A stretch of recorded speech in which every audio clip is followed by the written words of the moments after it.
Pop open a couple windows just to see if we're actually streaming. That's probably a good idea. Probably close a couple of these. Watching abject horror as I close the meeting or something like that. Just turn it back on.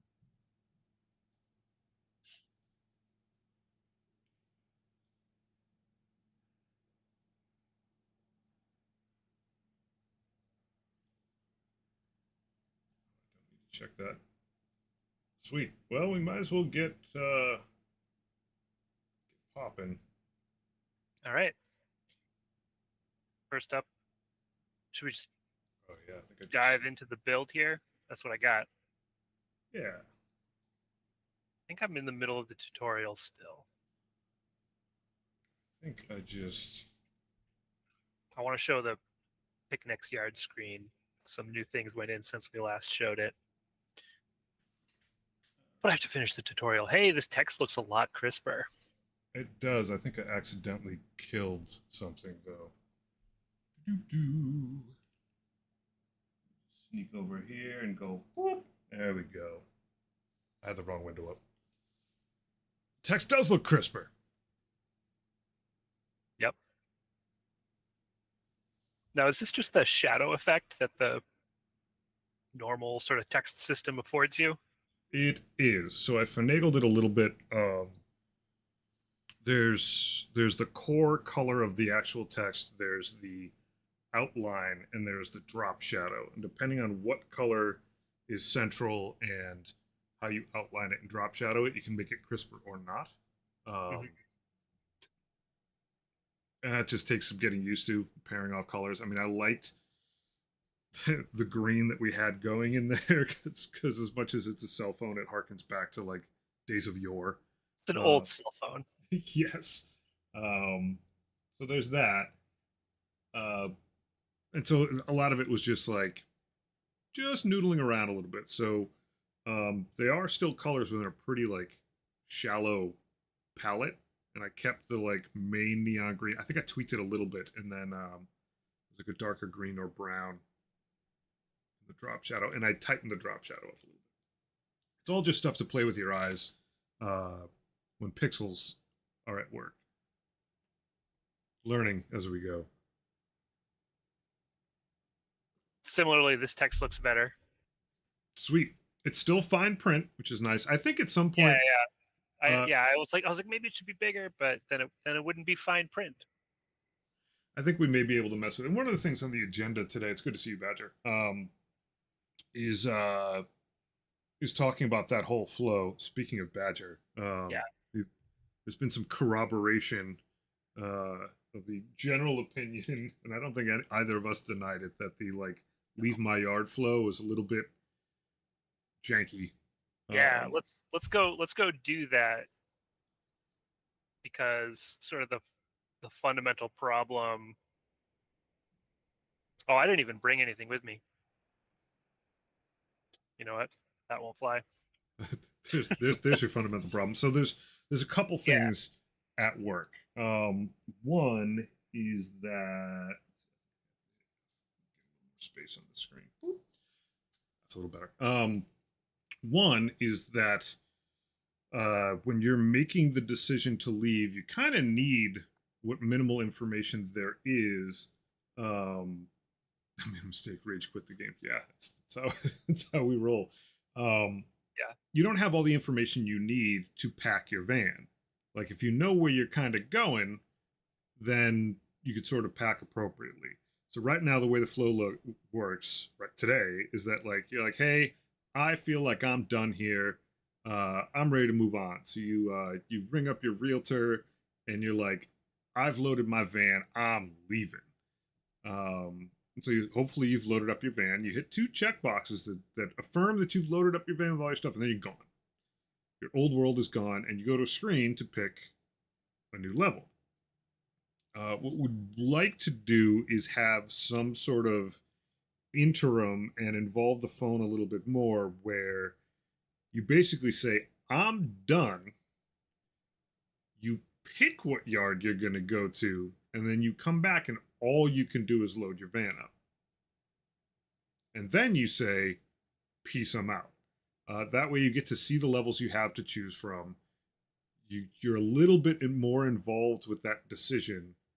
Um, I have a feeling both of those checkboxes are probably still going to exist, and one will be like the first part of the mode to enable, and the second one will be like the "Yep, I'm really sure" before you leave. Um, does that make sense, Will? Like in a new flow, you'd want to see this on the phone in world while you're still in your property. So you'd be like, check and affirm, and you'd get this, and you'd be like, pick a yard. All right, you pick your yard, and then it would take you back, and you'd be like, it'd be like, load your van up, and you'd hit the checkbox saying, I've loaded my van up, and then you'd sign on the dotted line. Van would drive off. Explosions, Michael Bay. I've followed probably 80% of what you said, and later, let's write it down because yeah, Sure. definitely. I mean, this is why you don't invest too much time in this stuff before you give it the test run. It's an extremely good point. There are very large games that do benefit from like a huge in Figma flow of all this stuff, especially like once you start getting into mobile or strategy games and stuff like that. Whereas here we're not even sure 100% how it's supposed to feel, what it's going to be like, and what sub features we're taking along for the ride. It's good to see you, Auditor. So get the thing in there, play it a bit, get other people to play it a bit, and then try to resolve, a phase 2 version of it. So in retrospect, let's see, I'm just gonna crack open the Miro myself.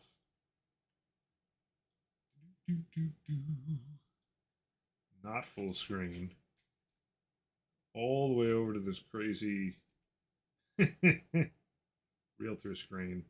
And I'm just gonna make a new text block. Just take some notes. New world order.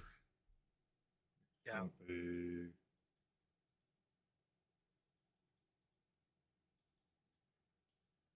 Yeah, so let's definitely get into that. Before though, I want to just go through what we've got new. So the phone background is kind of an extension of that conversation, being like, yeah, doesn't actually make sense to ask you to pack the van before you make this choice. Mm-hmm. So here we are though with a little bit more of a background there. Also, I want to say that I really appreciate that you kept the character intact with his chosen phrases.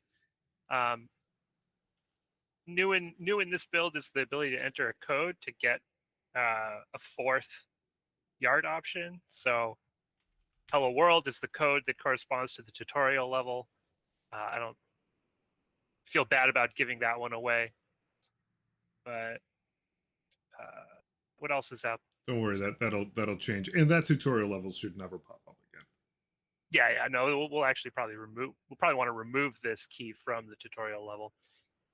Another thing that's new here is that the order of these will now be consistent. This is sort of a minor thing, but moving forward, that's important because each level kind of has a slot assigned to it. So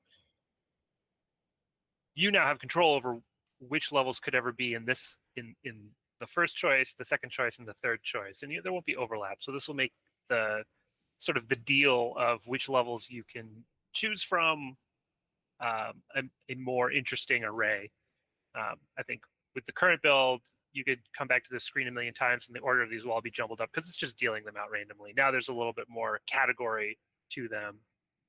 Yeah, I mean, right now there's 3 levels, and so they're filling the whole thing up, and none of them are locked. I do want to pause you for 1 second, and I think this is like kind of where we're going. Joe Barry over on the YouTube side was saying, what if you just always access the next yards, what the next yards are, not just when you go to move, but then even as you're playing, so you know what goals to make for this yard art. And I think that's where we're going, is that the flow would be like the first step would be back outable. The first step would be like, yo, check out the realtor. And he's like, yo, here's next places. And you'd be like, and you close the realtor up and go play. Yeah. And then when you're like, I think I'm pretty close. Make an offer or something. Yeah. And then like all right, pop that thing open. Um, with all that info in mind, yeah, Will's shelves did fill up pretty fast. Um, they used to just be on a different wall, but then he started destroying his background. But anyhow, you'd go Those into that shelves have flow. been a lifetime. Yeah. So yeah, you'd go into that flow. You'd be able to see what was next, and then you could back out of it and play, and then go in, see it again, go back out, and then there has to be some like, all right, now I'm ready. Choosing the yard would then put you into mode of like, all right, pack up your van. You'd probably still back out at that point. You'd be like, maybe I will make a couple more pizzas. But then eventually it's got to just be like, pick the yard, is your van packed, sign your life on the X, BX all day, and I'm out.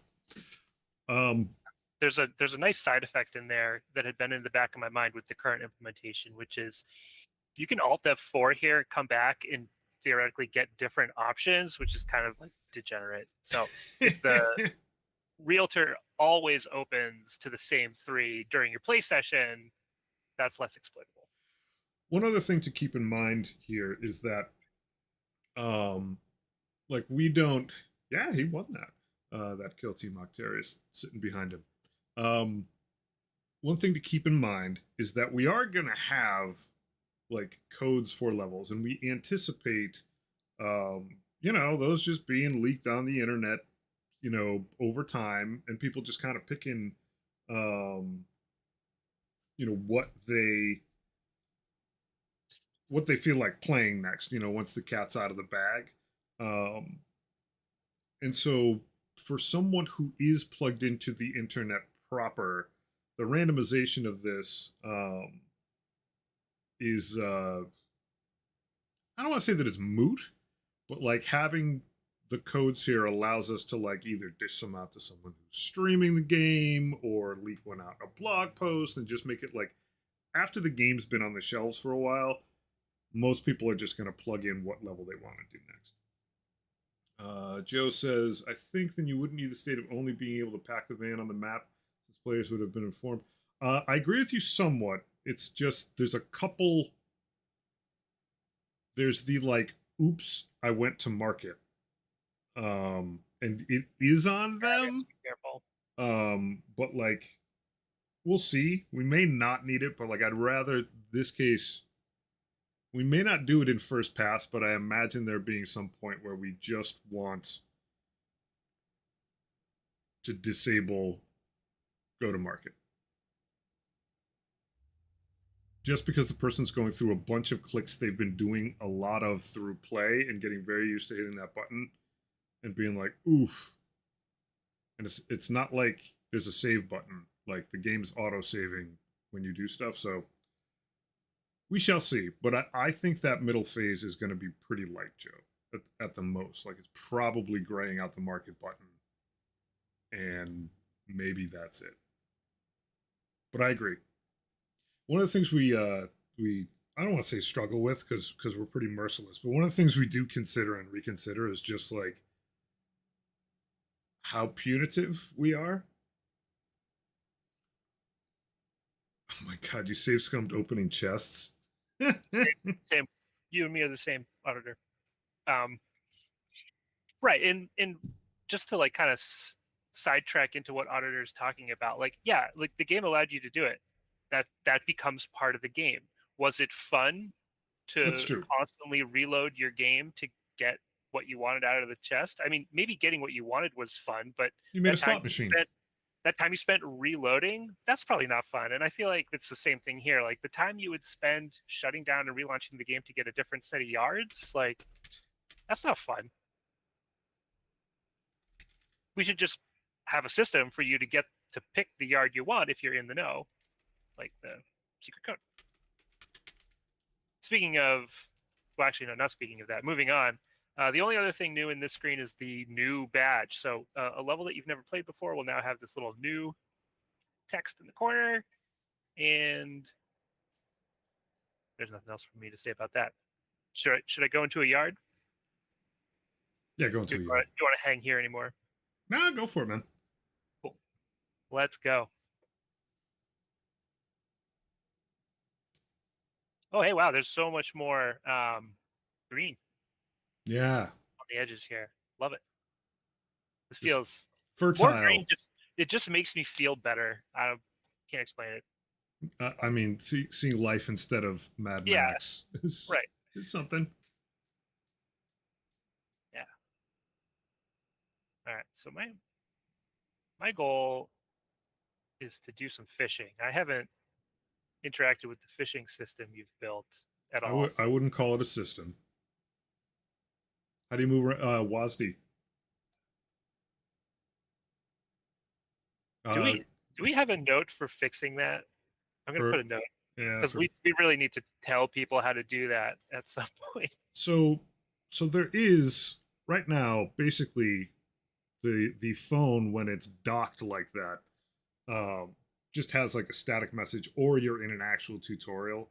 At some point when we start getting into narrative, there's going to be a system where like your contacts just send you texts, and a lot of lightweight stuff like WASD, zooming in and out with a mouse wheel, we're just going to toss into, chance texts that you get from people.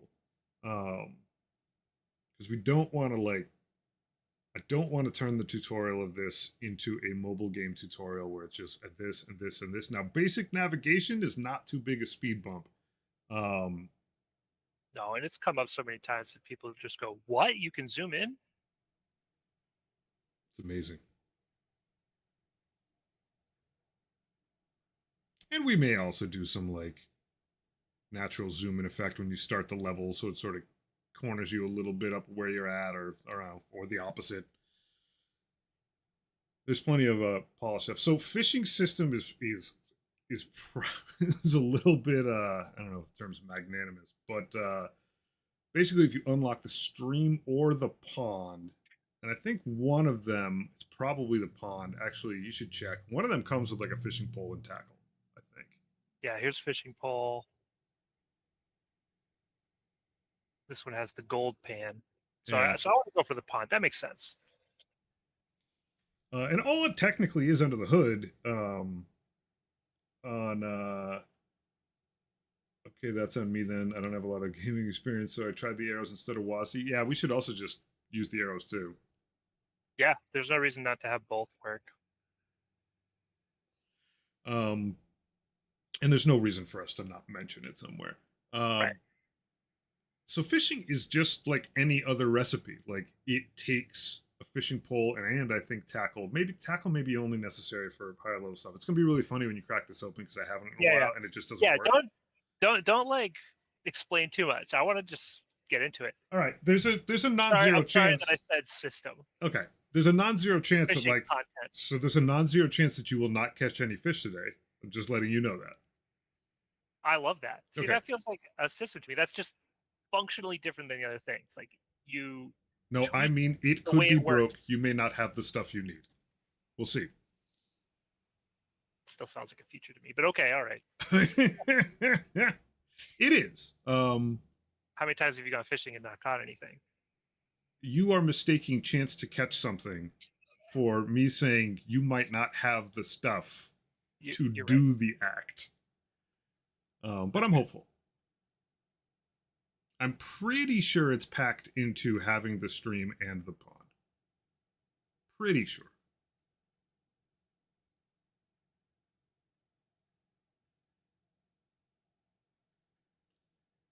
And hopefully without Cheevo's active, there's no like pre-filtering going on. I think I have it set up so that it will go.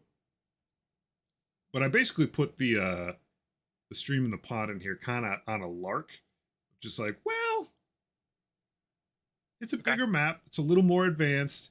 It is about cooking. Um,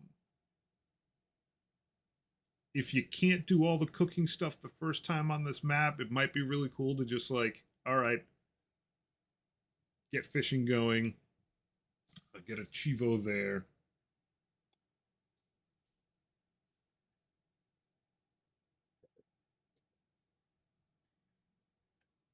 I need to get feed going. Having access to poop is so important. It's no accident. Poop jokes, man. So way back in the development of this, like the moment poop came online, it was like, all right, I feel like this is a game now, and immediately gamified it. I was like, okay, recipes work, items work, we got pigs. All I gotta do is draw a poop pile, and out of nowhere, an alternate way to process cruft happened.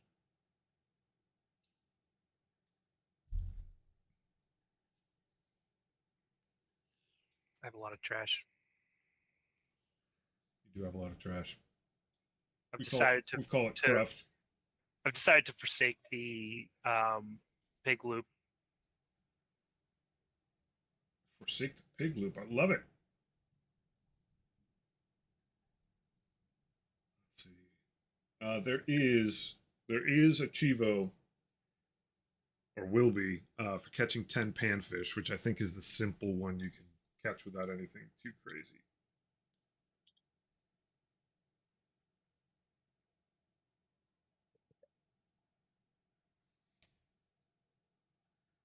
You got some cash money. You started out. So this level also is like a little bit advanced. Like this one would require. Um, Farm to table would be unlocked by getting the grassroots achievement, which requires 10 wheat bread, 10 cheddar cheese, 4 small plots, 2 small tree plots, and 10 apple juice. That's a lot. So you can see where this starts to unfold. Like, all right, I will. Oh, okay. Because one of the things that we noted among the feedback was that you can get apple trees pretty easily here, but there's nothing that profitable to do with the apples. Mm-hmm. But if And I had to have been successfully making apple juice already, I would know what I need. you would know what you need. Yeah. That will require that hopefully I put something of that nature in a previous level, or you'd come and get it here. One of the really you bought the steamer thinking it was for rice. It is for rice. It just doesn't do it yet. Yeah. There's a decent chunk of stuff. So rice, sushi, sake right now needs to just get all hooked up. When I was putting Cheevos in earlier today, like that was one of the ones that I skipped over, and I got a note for myself. So, um, which obviously like that'll be a good output for fish, but also other stuff. And a good buddy of mine, this dude Lucas in Brazil, works for hockey studios. He actually did some sushi sprites for us, but we left all that out of the demo. There's a lot of stuff that was like a certain distance along, and then for the demo, we sort of took a step back. And so I'm pulling in recipes and items. Still need to add station stuff for things that was like, all right, do we really want to go this far in the demo? Because eventually you got to draw a line.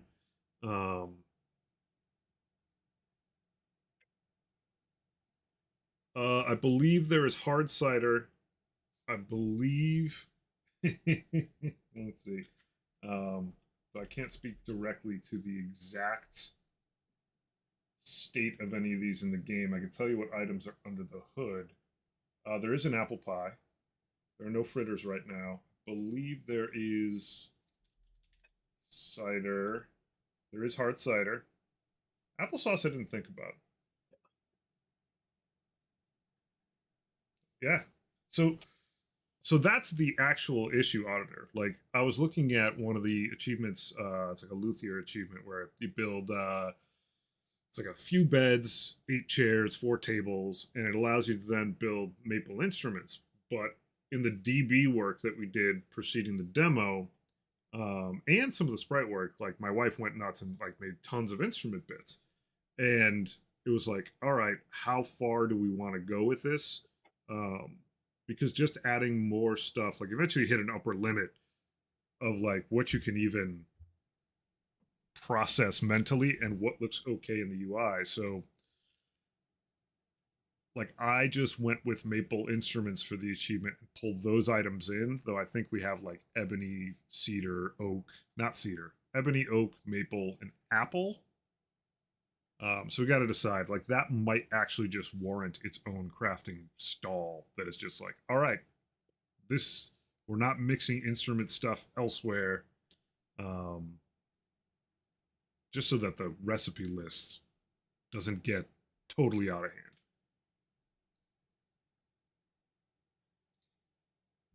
There's a lot of kinds of wood in this game. A lot. Don't know that we'll need them all, but it's kind of neat.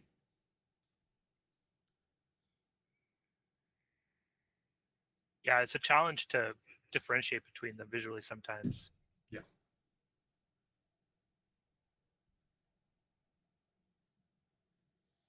Just trying to decide what else I want to get going as a product along our way to 10 deeds.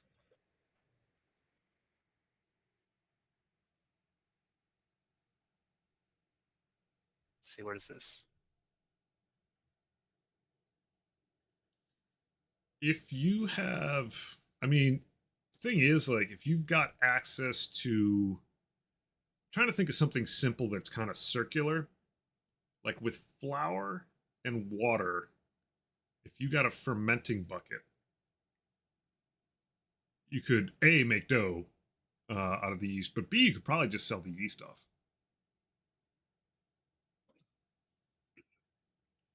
Because once you make a sourdough starter, there's a second recipe that just takes the starter and additional stuff and just spits out yeast and the original starter.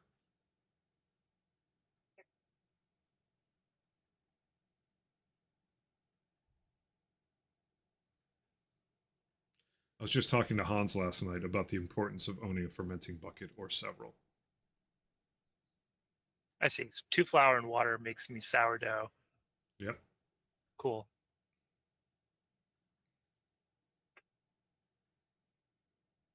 Let's do it.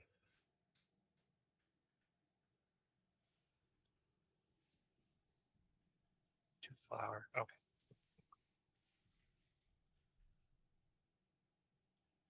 Cool.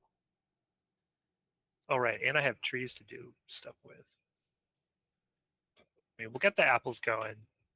Yeah, I mean, if you We just if sell them. you saw logs and boards, it does grant a pretty cheeky amount of XP just because of how much craft it makes. That's a decent path if you're trying to grind XP.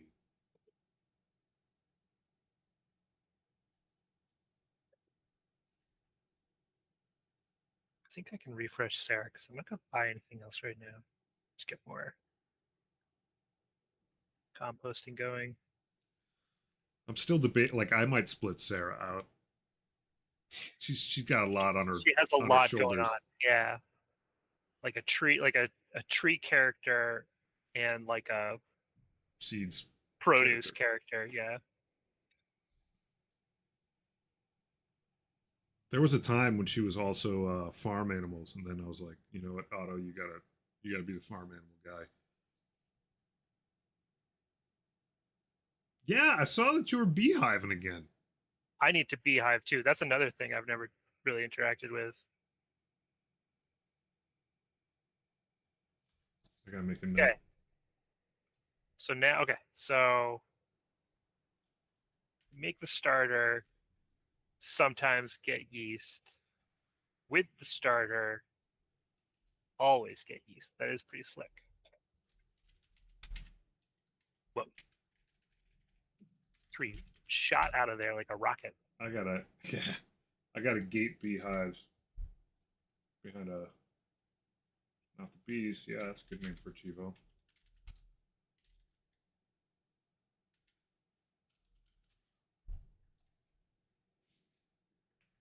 I got a gate beehive so that Badger can't just use the OP route, going straight to the sweet nectar. I have to antagonistically fight against a player of the game to influence the design. We're leaning into player hostile design.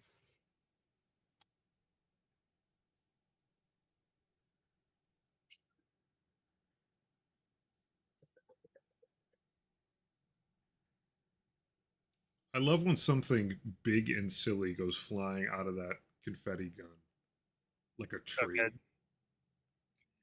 I was watching someone play for a pretty decent amount of time, and the spray gets like egregious, like Oh yeah. tons of stuff Oh yeah. for like a minute just raining down Go on go you. go go go go go go. Oh, I know, Badger. You are uh, a wily creature to capture. And of course, I jest, but it's like it is so very important to get not even super, especially with this kind of game. It's so important to get different people to play it because they gravitate towards just totally different types of builds. They find things that like, and my job isn't to make like someone's comfort build uncomfortable. Like people should find their own fun thing to do when they start. I notoriously like rip trees. I go like my way of getting XP and money is just like tearing down trees, planting them. Like I will like kind of routinely have like two plant plots going, or tree plots going, which like I almost never see people doing. Um, and like that's just me. And if I just sat in a closet playing this game and following my own feedback, that would become the game to me. Um, the only times I see beehives or when other people play them because I just don't think to put them together, which I think is great. They're also dope, and I want them to stay dope. And burying them gently behind a Cheevo is like a fun thing to do. A lot of these achievements aren't particularly hard to get. They do get increasingly harder. It's sort of like a pyramid ish. Um, but a lot of them are just like, hey, try this stuff out and try to get to this thing, having worked through all the components. You know, it's just adding color to the game. Not to totally like pull, Oz's curtain aside, but like in the database, you're doing a lot of the same thing over and over and over again. It's all just the flavor of it that makes it interesting. And Will making a crucifix out of cruft. That was tight.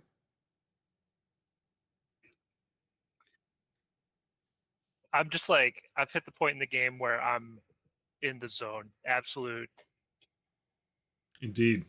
just like work machine now. I've got to solve some problems though. Do. Probably not so much of that. Definitely don't need much of that. Just milk strewn throughout the garbage. Yeah. Oh, and we're full. Send it.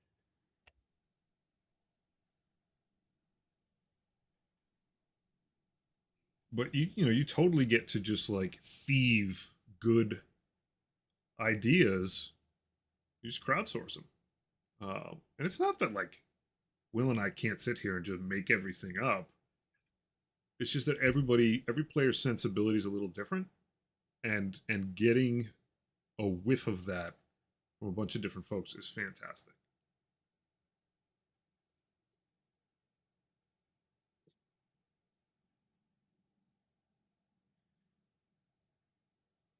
Yeah, as Joe says, this is very good. I've known Joe for a long time. He's very good at crystallizing the things that take me 45 minutes to say. He says the goal isn't to eliminate the grind; it's to make you not realize that's what you're doing, and it's very true. Like this is, I mean, even if you think about a first-person shooter, what you're at the end of the day just doing is WASDing and mousing around to line up two things in 3D space. That's about it, and then the timing of actually pulling the trigger.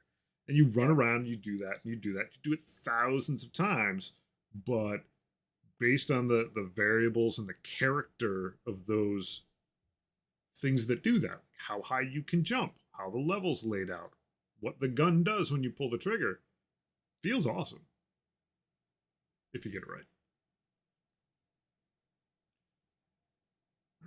This thing.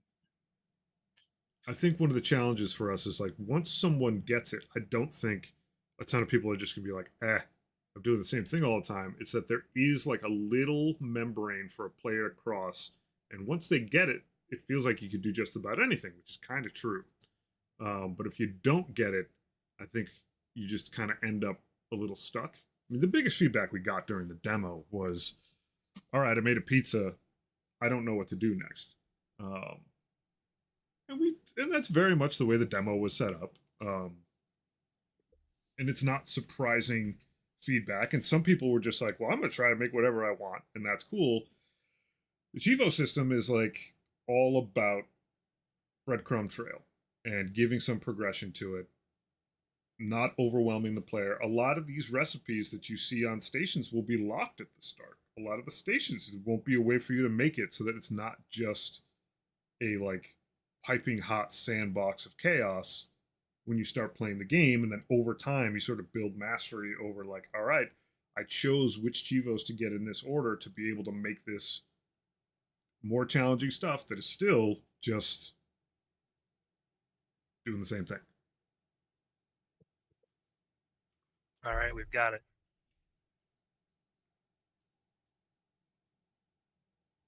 Got the fishing pole and an extra tree.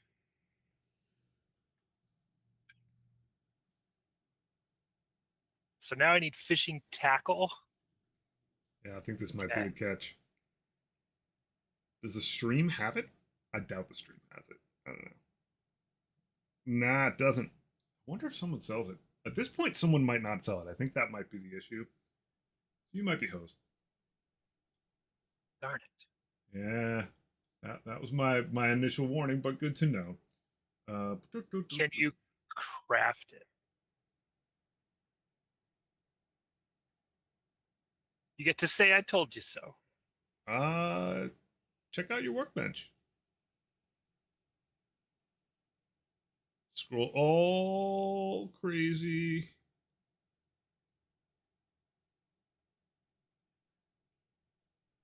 I don't know. I can look that up in the DB though. Recipe.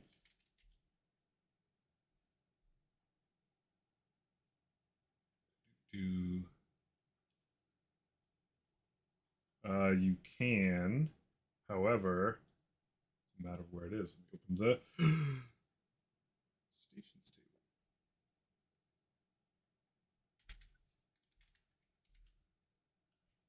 table. You can at the carpentry stall. Good luck.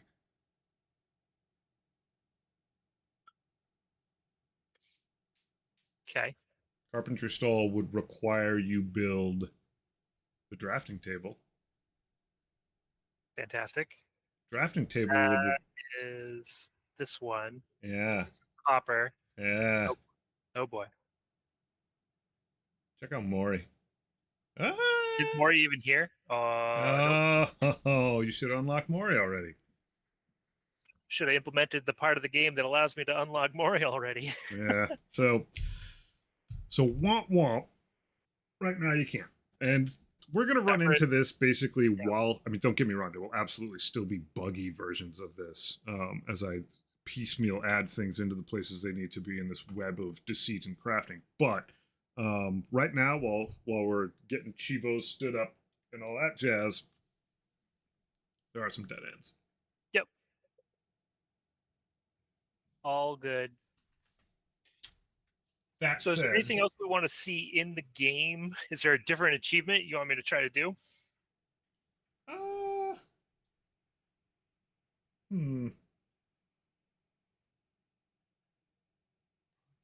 me go up to the easier ones.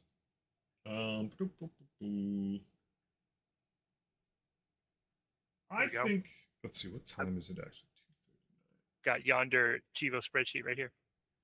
Yeah, it's oh, that's right. You're just looking straight at the spreadsheet. Sweet. You could. You could try for goblin mode. If you could open up enough space. You probably can't get goblin mode. That sounds like a challenge. Goblin mode is 1001 cruft. What are we? 1, 2, 3. 1001 cruft. This is 40 by 40, right? Yeah. Math. how to math? Yeah, you got it. Taking out my calculator. It's 4,000. Is this a 4,000 square?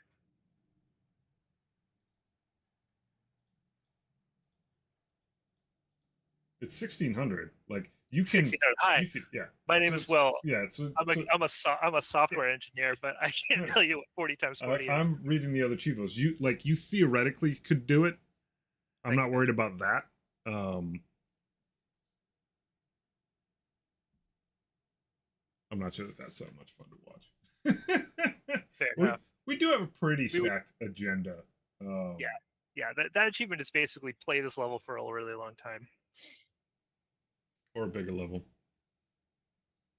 That achievement is very much like find a level where land is cheap.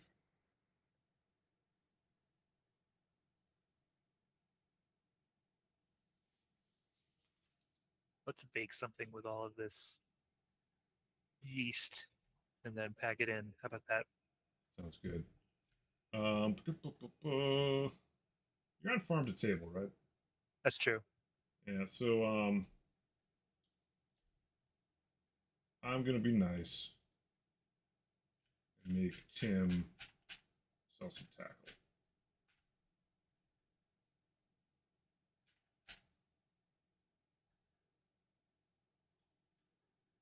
There's a lot of Tims on this one. Oh, I feel bad. I should make Otto do it. Yeah, that's probably a better idea.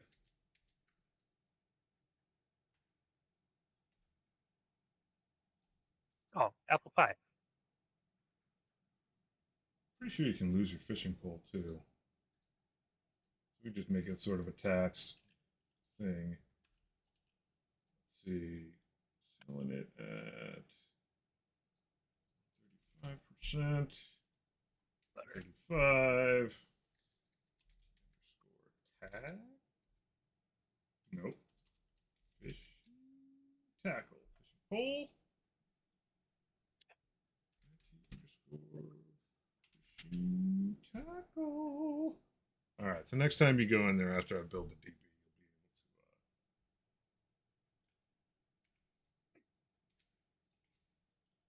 you'll be able to properly fish for a cost.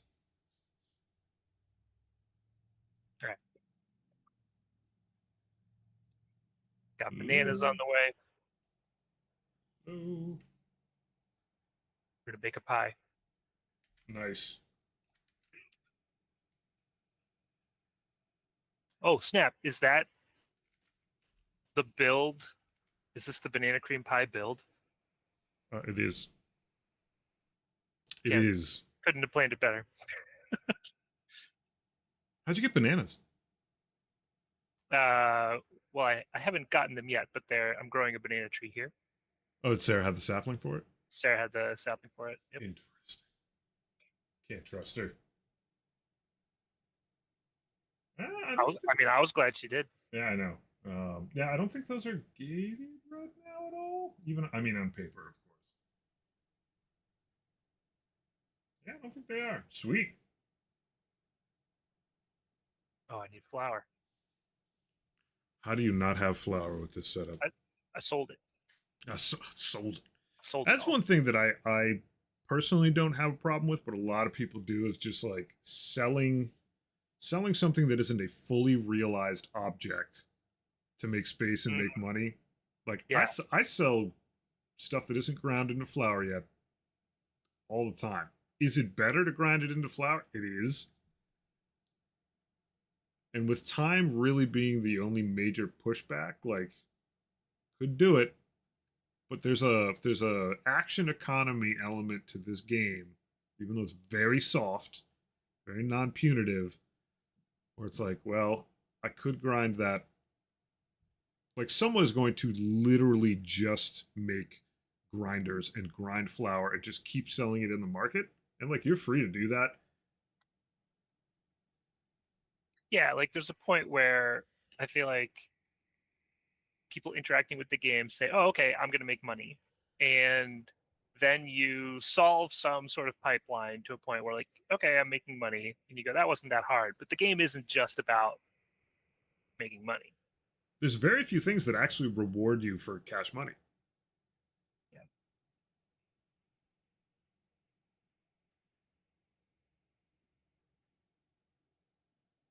Barry says would be interesting to have some things from the vendors that when you purchase they don't get immediately. You don't get them immediately, but you get them quote unquote tomorrow, and they show up at the start of the next yard.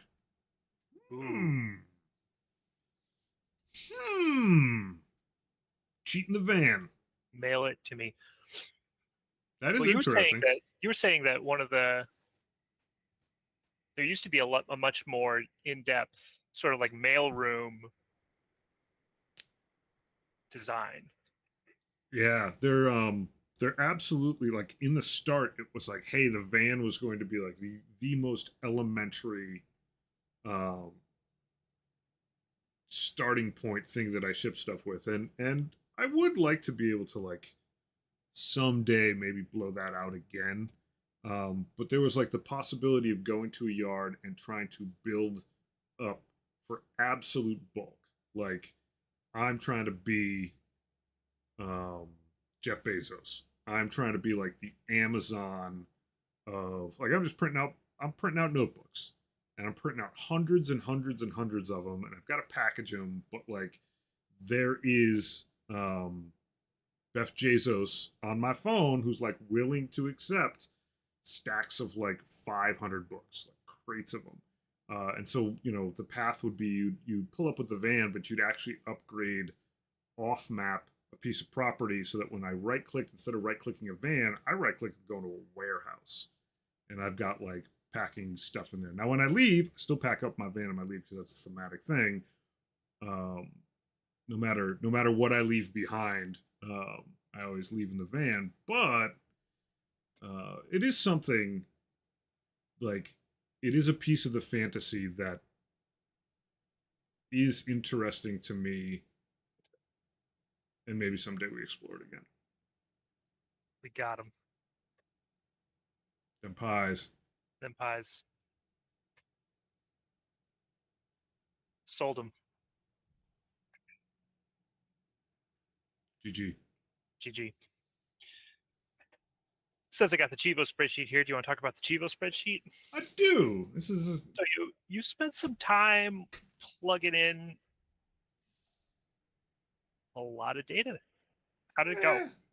eh, it was pretty simple. One of the nice things is it we have this doohickey called Data Builder that like checks the stuff over, cross references stuff over spreadsheets. It's Will's voodoo. Basically, make sure you've got stuff right and you aren't going to hork the build by entering stuff. And all of our spreadsheets are floating around in cloud territory, so he and I can both go in and like make edits and stuff. But essentially, I haven't rigged this one up to like popular. There's no drop downs in this for like items because it's too much of a mixed bag of stuff. But if I was to go Yeah. in, This one was tricky to put together because this column for object ID in both audit and reward they're mixed mode in, dealies. in programming terms, these are base objects. Like they don't have a more specific type. It depends on this column. So, if this says item, then this has to be an item ID. But if this says stat, then this has to be a stat ID. Yeah, I mean, what I could do, and I'm not going to do it. My point is that like the object IDs, I could just have it reference several of the other tables. That works in some places. It's unnecessary in others. But my point is, if I go in, if I was working on that's gold, Jerry. If I put in IT underscore gold and I run the data builder, it's going to say, hey, on this line of this table, what it's going to tell me is that that item does not exist in the item table. And I'm going to go, oh, that's right. There's crude gold, there's ingot gold, there is no gold. And so in that regard, a lot of what I ran into was, oh, that's actually good that this has like this red section in it because there's no, I don't know if there's none, but there's not fully implemented jewelry in the game right now. And the intent is long term to make some jewelry items.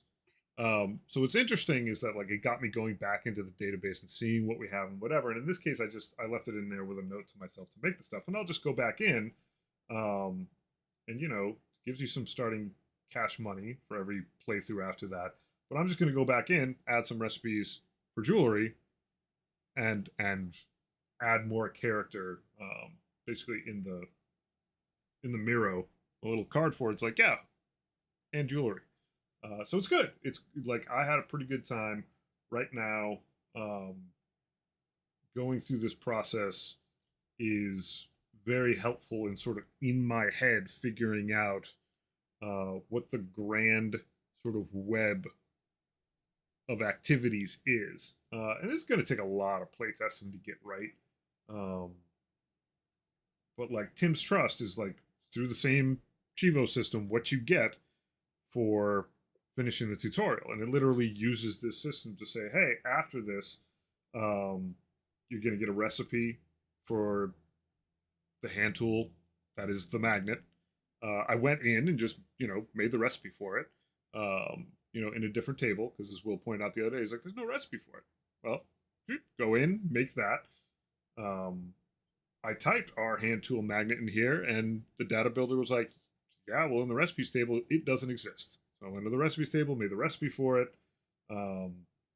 It's now listed here. Leaving the tutorial, you're going to be able to make the magnet. You're going to start with cash money, and it's going to unlock a pile of characters. You're good to go. I wanted to ask about stuff like this, where we have 4 variations of recipes for grapes. Yeah. These aren't all necessary. The A, B, C, D, E, whenever you see it, is a matter of scale. So in the case of something specific, it's mostly for food stuff. So in the case of plants, the small plant plot uses the A recipe. The large plant plot uses the B. Mm-hmm. The small field uses the C. We don't make things in bulk enough to really use D or E, but it's not bad practice to put in here. But if especially because I think we're just going to be going by like icon wise, it'll just be recipe. I don't think we're going to explicitly show each last one of them, but who knows? Right. So that's one of the reasons why I bring it up, because when I'm wiring up the UI for this, I'm going to have each of these little achievement entries as an object in data, and it's going to have a collection of recipes that I unlock when I accomplish it. And so explicitly in data, I need to be able to say, yes, you're allowed to make grape A, B, C, and D. But in the UI, are you saying that I can rely on some sort of parsing of the name to collapse them? You said whenever you see A, B, C, D. So can I go, okay, chop off the underscore A? So, and if these all match, then that's the one. Then I show one icon. So maybe I don't know that we actually, even if you were going to be granted A, B, C, D, E, I don't know that we have to tell you that there's an A, B, C, D, E, because the point of it is that you can now grow grape trees. That's what I'm saying. But if they're different recipes, I need to know that I've unlocked A, B, C, D, and E, even if. Right. What I'm saying you're not arguing about that. I'm not arguing about that. I'm wondering if what we need to show at the top level, because there's supposed to be a level you drill into after that can be as explicit as we want. At the top level, it's just, we're just telling you get recipes for this. Do we want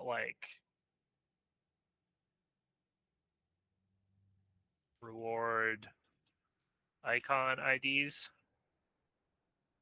And then what I show you in the UI is just... It's just a list of icons. Root grape, whatever the actual sprite name is, right? That might work. I mean, I think it would just be a list of icons, and then I would just put icons in that make sense for it. At the very top level, we do kind of want it to just be like a scrollable thing that is like, here's the kinds of stuff you get for this, but it's more like a to-do list of the things you need to collect. And then like you tap in one and then it can go nuts. But anyway, to like roll back one step, I didn't call this list when I was going through it, but like just because there's a D, E, and C, and F and Q doesn't mean the game plans to use them. It was just like being safe the first time putting that stuff in. Sure. Yeah. So I That, make that, does- so that rather than worry that's up about to how you. rather than show I know, but like rather than like show DEF, I'm probably just going to remove DEF from this thing, and the list will get smaller of what we need to But show. so you will not be able to craft DEF. Those will be locked if you do that, right? Yes, and in fact, they probably won't. They're not on stations. Should we just be deleting them from the whole thing? At some point, maybe. Depends. Depends on how big it gets. So I worry not a heck of a lot about having an extra item in the item DB. Fair. We're talking Other about the recipes, though. other I understand that. I don't worry too much about having variant recipes in because most things don't have a variant. It's literally like a thing for food that scales a lot. So it's like it's a known issue. It's not like if every single recipe was going to have A, B, C, D, E, F, G, I'd be a little worried about having too many extra. But like our food stuff, it's a big category, but it's not growing exponentially. Um, and that's as far as it goes unless I start putting all that stuff into stations and it gets big. Basically, a recipe itself does not bloat out UI. It's the usage in stations that does, which is why I don't worry about a few extra sitting in data. Right. But I think so. Anyways, the task for me is to add this column for sort of the UI representation of the achievement, which is separate from the actual factual list of recipes I unlock. Yeah, I think we want to be abstract. Otherwise, we'll have a weird looking UI, or I'll have to do some error prone parsing of the IDs you put in. Correct. You will have to sort of make sure that the icon IDs are inclusive of everything you actually care about among the reward object IDs. But so, okay, I'm going to add a little to do Yeah. for me to do this. I mean, the neat thing is like what this does is say, hey, y'all can grow grapes. So I gotta tell you that the icon that encompasses all of the grape planting stuff, probably gonna be the grapes, or it'll be the thing you plant grapes on. Like right. So when I'm building up the UI to show you this achievement, I'm going to rip through the reward icons, mm-hmm. and then when I'm actually giving you the achievement and writing down what new things you can do, I'm going to rip through the object IDs. Yeah, the icons are the wrapping paper. The IDs are the legit thingamadoozle. All right. I'm glad we talked that through, which is a lot of what these meetings are for. It's just like, yeah, we talked that one to the ground. I know. Is there anything else about working with this setup that came to mind, caused problems? No real problems. I mean, this is another expression of just like how once we get a system going, you can kind of just like put all the stuff in it, and it's good in that regard. Like it felt like that this morning, entering all these in, is that the game is very systemic, and a lot of it is just about making enough stuff with enough variance in it for it to feel good.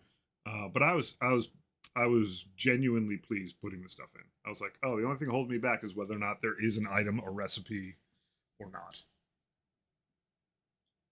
Does maintaining the complexity, this column is for sorting when you're looking at the Cheevo app, mm-hmm.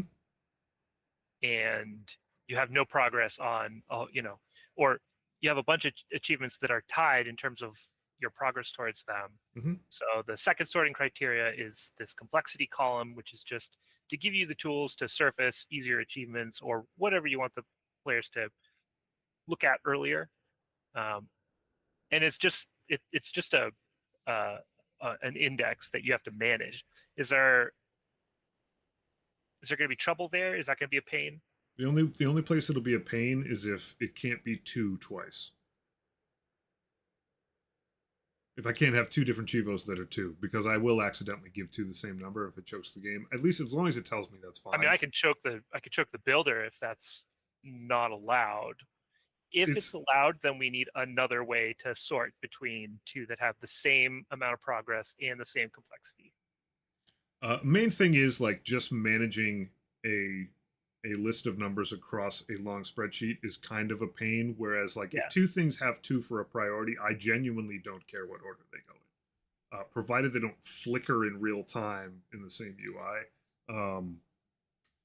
If two things had a rank of 2, arbitrarily picking one of them would not be a big deal. If it was a big deal, then I'd make a different one 3. I just mean if I accidentally dupe a number, like it not exploding would be good.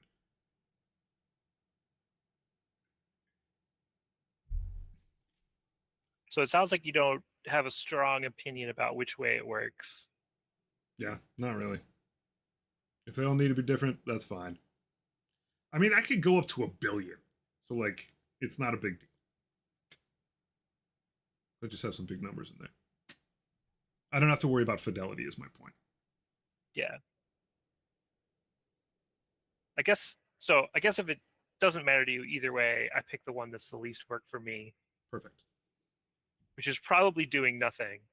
Good. It will allow things to have the same complexity score, and it won't sort multiple items with the same complexity in a predictable way. It probably will be consistent though. I would rather go back and be like, oh, that's weird. I wish this one was higher, and then move it higher than have to every time I go in there go, did I get all of these numbers in order and resort the thing? That's it. Yeah, like basically like, do you want to fight the compiler or do you just want it to be happy and live its life? Okay. I'll do it. I'll fight the compiler. I'll do it. I'm not afraid. Some people live their lives fighting everything they come across. You know, that's not me. That's not what we're here for. Yeah.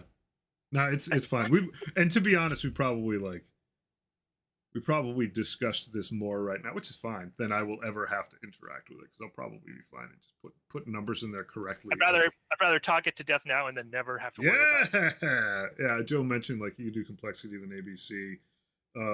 Yeah. Don't. Yeah. I'll just do my job right. I could add a third criteria at the end. Like I could sort by how many audit entries you have, because that's another proxy for difficulty. But that's all work that I don't want to do. How about I just learn to put some numbers in order like a guy who's been designing games for 20 years? That's really what we're getting at. You got it. Yeah. Next thing. Important point though. Important point. Weird thing I'm going to bring up about this sheet. Important. Before you go on to it, the main reason I'm saying that is because it's just me and you. I would consider stricter criteria if we were working on a team, and I think that's important. But a couple guys getting some numbers in order, especially when it's 90% me in this specific case, not a big deal. If I had to pass this out to 3 or 4 other designers, I'd probably want the seals on this to be a bit tighter. Oh, and it'd become a nightmare if you had people working on this in parallel and there wasn't something sorting them into different. Yeah, it could get really annoying to untangle. This might sound like anathema to some folks, but like I've spelled auto in tables, I think 5 different ways intentionally because it's funny to me. Ugh. Yeah, sometimes it starts with a 0. Oh, I'm such like a disciple of consistency. Yeah. That gives me the. Oh man, it's so good. It's so good. Like even in the character table, like the portrait sprite versus the archetype versus the player-facing name. I'm going to spot them all. It's such a good spoiler for you right now. If you go into that character table, and what's funny is you just worked with it. And you just copy pasted in what you needed to get it to go. But if I look at auto, it's like auto is lowercase in the ID name, a 0 for the first O in the player-facing name. The archetype is all lowercase, and the portrait sprite is 0TT0. The fact they're interchanging zeros into O's, uppercase, lowercase, all on the same line. the day that wastes any amount of my time is the day I go and change all of them to be consistent. You're fine until some bug sends me in there looking for the difference between zeros and O's. Rebellion, Will. Yeah. Rebellion. No, I'm just drawing a line. I know. It's I don't do it everywhere, for sure. I at least do these little joke things for myself in the database inconsistently. As long as it's not hurting anybody. Yeah. But frankly, if there was like more people looking at this, I wouldn't fuck around. I have one more pointed question. Yeah. About this spreadsheet for you, which is most rewards will be rewarding a quantity of one recipe. Yeah. Is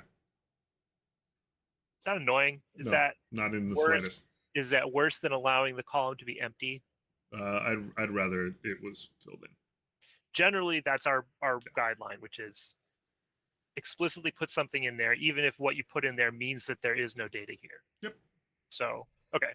It's won't remain that. It'll error if there isn't something plugged in here. Yep, and it has a couple times, and I've appreciated it because it makes me go back and just take a second look and make sure I didn't screw anything up. Cool. I am done asking questions about the spreadsheet. Dope. We have also on the agenda. So we talked about the pack van flow and the realtor, and I took some notes in our Miro for that. We also like maybe discuss tricking out the van a bit more, because it is even with a short list of people playing the game.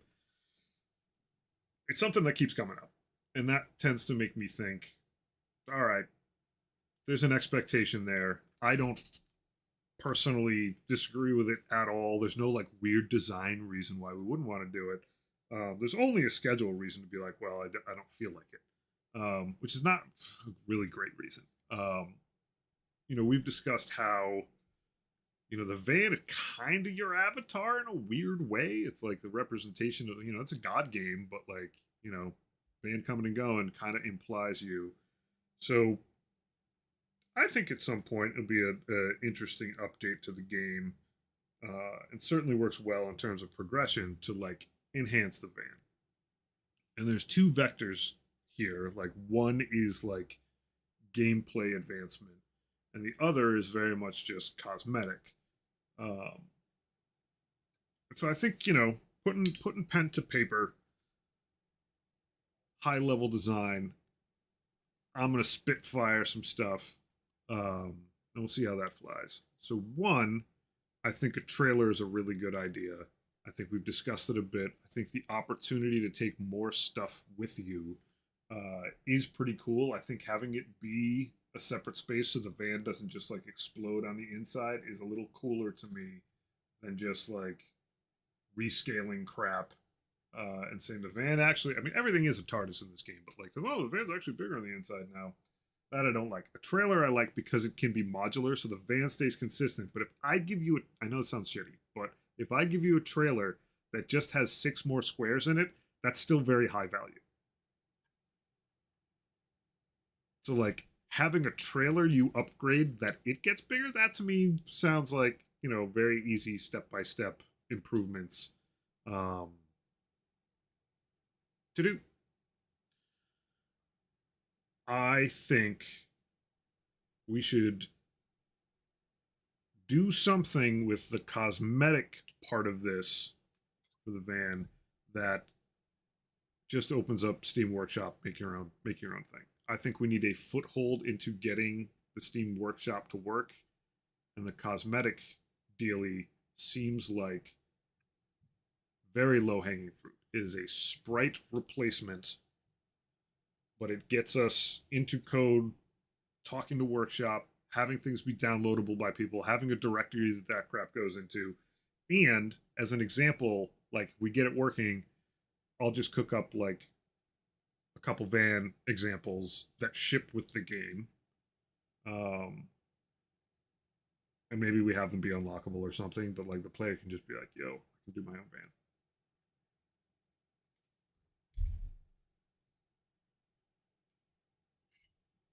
I like that, because then internally in Craft itself, the van always looks the same. So, as far as establishing what this character is, or if you ever see the van in a promo material, Yep. there's no way that it's going to be different.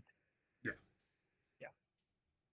And if someone wants to make, an aircraft carrier and fit it in that sprite, go nuts, have a good time. Like, have fun. Do people care? I mean, so let me just sort of devil's advocate ask these kinds of questions. Do people care if no one else can see my yard and my shop Yes. in my van? Yes. Why? For the same reason you go through 6 hours of character creation in Fallout, even though you don't stream.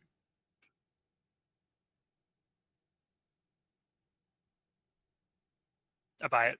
Yeah. There's just something about it. Yeah. Is there something cheap about getting it through the Steam Workshop? Is there something cheap? What do you mean Yeah. by cheap? Yeah, like when I work hard in a game to get a new cool set of armor, that hits differently than if I modded my game so that my armor looks cool. I think we probably need to do some version of both. I think putting at least one or two go on made uh, company skins in there that are, uh, Cheevo unlocked is probably a good idea. Um, but as far as like, I mean, this obviously is like just the tip of the iceberg in terms of modding. Um,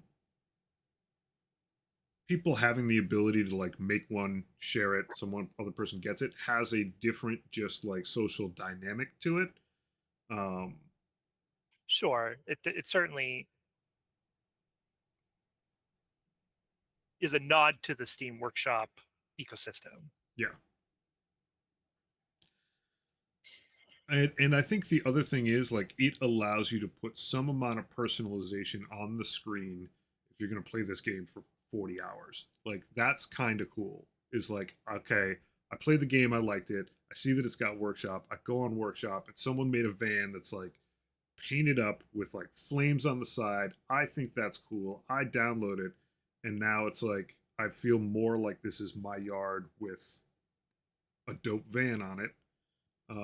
If this was a bigger game, I'd want to hinge more on it and make it more like gear in some way. And maybe we get there with the Or like trailer. here, Like when you said, hey, when I find this piece of armor right? versus I Make it work cosmetify. more like an upgradable thing. Now, Right. if there's a step beyond the trailer or if there are multiple trailers, like that starts to get interesting where like we have you unlock the trailer and you can still cosmetify it. But I don't, unless for some reason this game explodes, I feel like that for now is like it gets us working with workshop. I personally would love it if we opened up almost all of the visuals to the game and if someone wanted to replace the one by one tile jug of milk with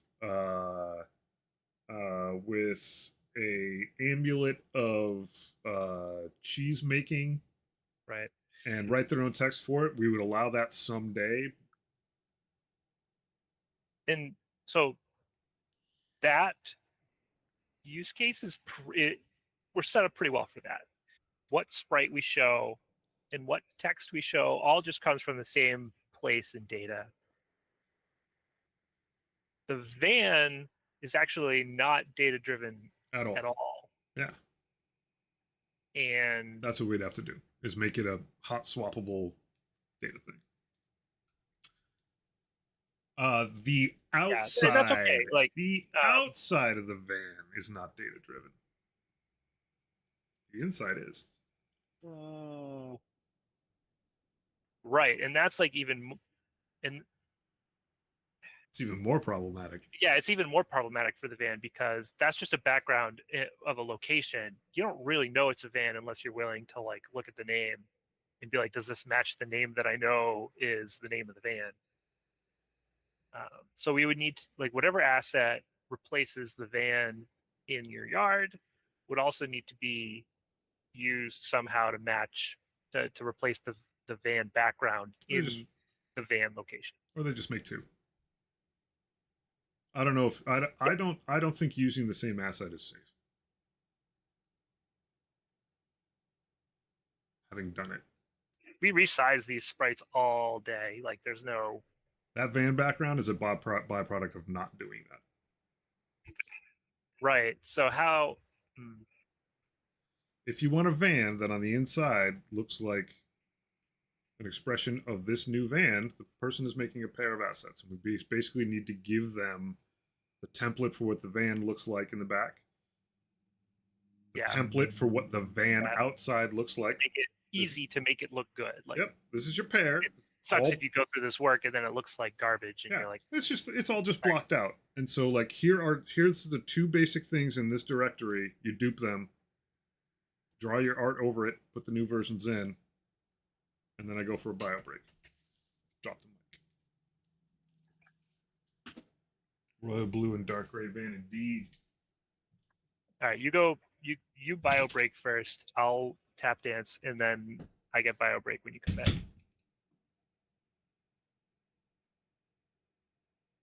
Sorry to drop the mic.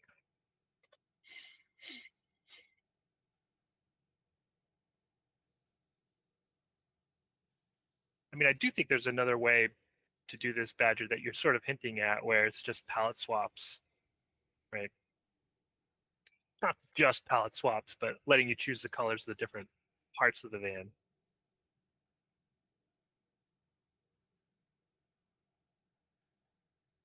That's definitely a totally different system, though. Also something that we weren't planning on going to.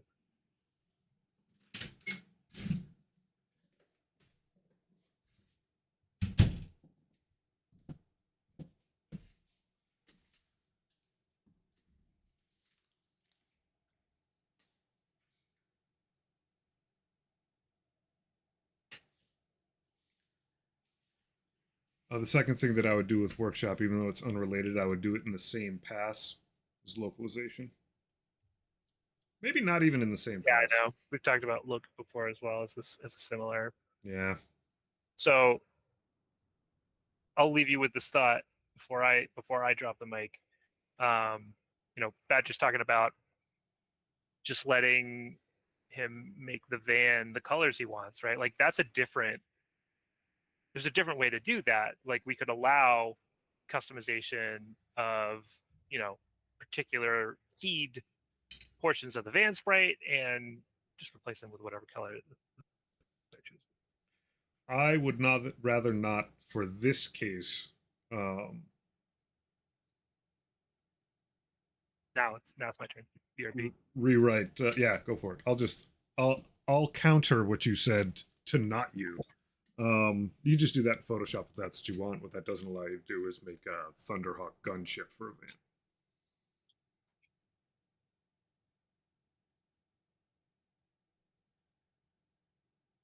True though, like in some cases we would want to, for some games, and I think Deeps will probably end up doing this. It'll be like a pretty comprehensive recolorization scheme, or some stuff on the sprites. I'll just color magenta and we'll do color replacement on. Badger, I want you to have a royal blue and dark gray van. We'll do a whole painting system.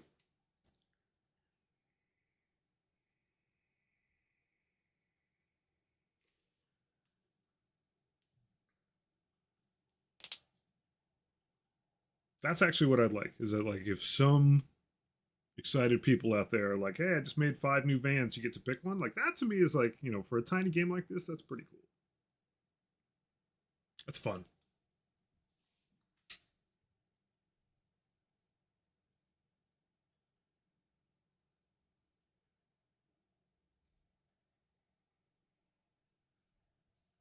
Oh, big stretch. Loose tooth test my Icon bearing plague marine. Seems pretty solid. I think all I got is 5 more plague marines to do. I can prime this crew. Start painting.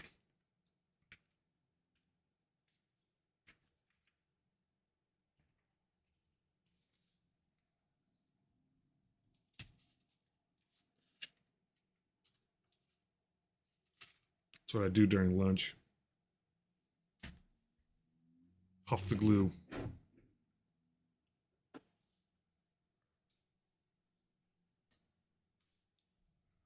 I have access to this too. Whee. The challenge is bigger. Yeah.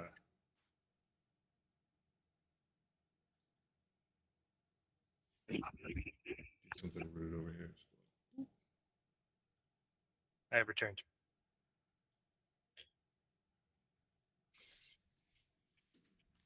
That's my vote. Yeah. Yep. No. But I'm just, you know, I think we're going to do a lot of that in deeps. considering. Yeah. Speaking of which, it is on our agenda. Is there more to consider on this? We haven't talked really about. Well, let me ask a couple more questions about this other side of the mind map going on here with actual gameplay enhancements for the van. Talked about the trailer. Do we also care to upgrade the van itself? Like how has this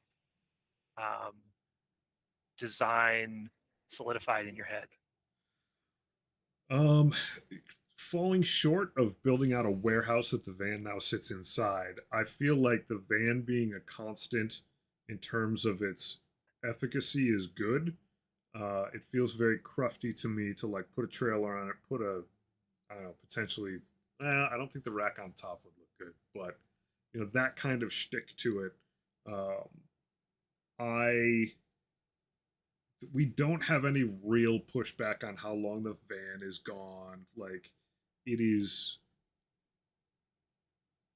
it's pretty straightforward.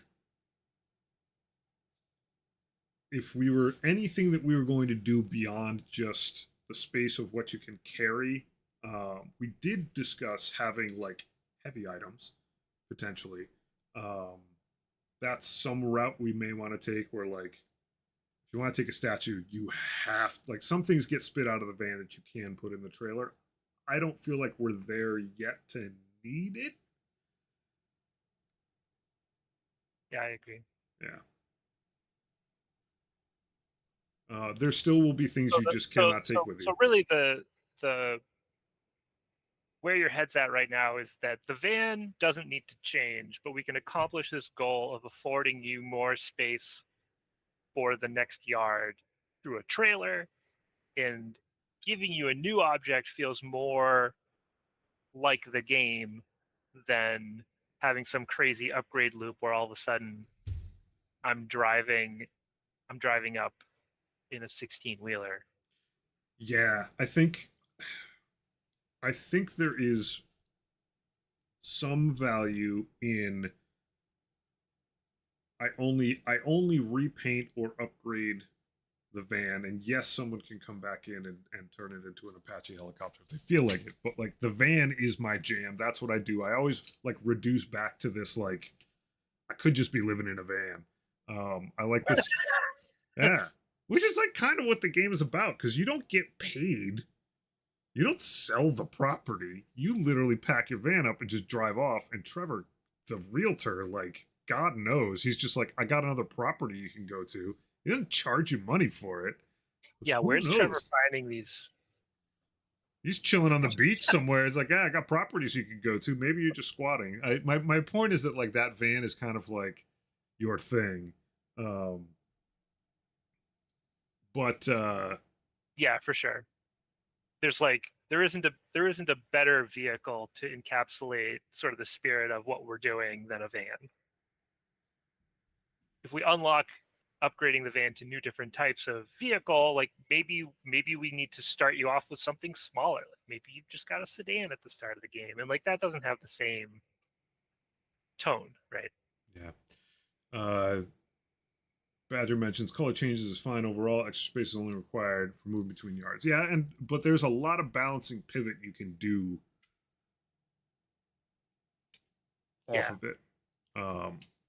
But yeah, I mean, we have to think about like there's some work there, but like making it have a really high amount of value seems pretty easy to me. Joe says having go to market can take actual time. Upgrading the engine makes return sooner. Applying some pressure to utilizing your yard space while waiting since you don't have van space for a bit, and that's like a Rubicon unto itself. Not a bad one. I mean, crossing the Rubicon didn't get Caesar killed. What he did afterwards did, but I digress. Like there is a decision in terms of Yeah, the van we being a definitely pretty talked about how much pushback do we really want when it comes to some of these basic functions, like for right now, the van leaving and coming back is sort of just like it's an almost purely cosmetic transaction. it is purely cosmetic. You may not know this. Oh, you can actually hit the button again before it comes You back? can you can fill the van while it's gone. You just drag items off the grid and they land in the van. That's where they go. Sweet. That sounds like a wonderful option for a race condition. Nah, it's fine. Trust Oh, me. isn't? Okay, sweet. Yeah. Oh yeah, because the van doesn't really go anywhere. So I sell those items as soon as you press the button. There's no like delay on it. Those items are gone. If that's the grace. Anyways, I yes, digress. I digress. that's all we do here is digress. It's great. Yeah, like I could definitely like I can see some amount of we've talked about upgrading your ability to do dump runs, but we can that's a knob we can twist by changing the cost of the dump run, Yeah. changing the size of the van inside is certainly another thing that twists that same knob. Market is not really there's no friction on selling items. And I think that's on purpose, no? It is for now. Like I don't completely close the door on it, but it is intended to be like to give some context to the environment so that I'm not just so that it basically fends off the why can't I just right click items and have them disappear and give me money. It's to make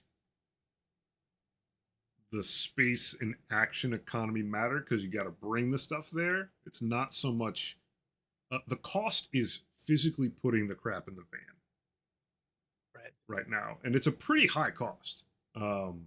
Especially if you forgot to pack your magnet. Yeah, and even just going to the market, like it's even with the magnet,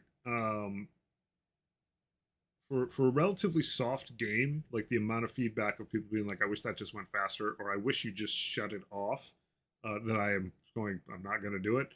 I don't mind mitigating it, but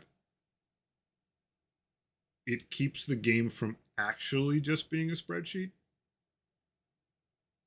But I think that's cost enough, I guess is my point. Is that I got to dig through my garbage yard that I personally almost don't organize at all. Yeah. Use my magnet that I remembered to pack up with me or that I crafted out of a iron bar and like 10 cruft or something. If I had like a Midas touch hand tool that instantly cashed in items I clicked on, I would never have a messy yard. Right. Correct. And if the game was called Midas, that might be perfect for it. And I guess that's what it comes down to is like the sorting out your mess and the physically doing the thing. As much as we like make it easier and easier, there is to me an upward limit. And I feel like we're doing it enough to the point where I wouldn't want to slow down the van so I could speed it up.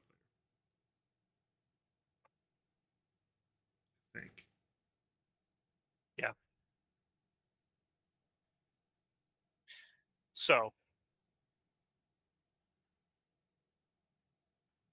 talked about van upgrades. Yeah. We haven't talked about what we kind of started the stream getting into, which was the actual pack up and leave flow. Can we try to put that into paper more concretely than we have so far? You can go right here. See where I am? Oh, you've done it.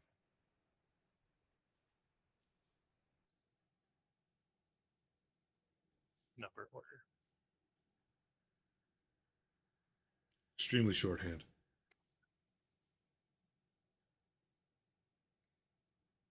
I'm gonna do more words. I'm gonna do a more words version of what you got here, I think. I learned how to use Miro properly. It's not worth it. Fun to just scribble in.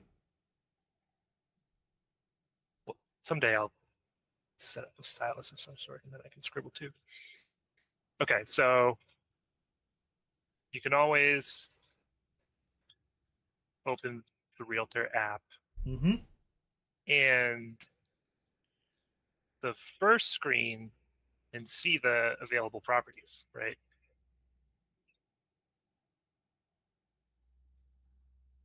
I think so. I think So it is literally if I click that icon, the phone sweeps out, goes horizontal, shows me some properties. Okay, so when I open the Realtor app, the phone sweeps out into landscape.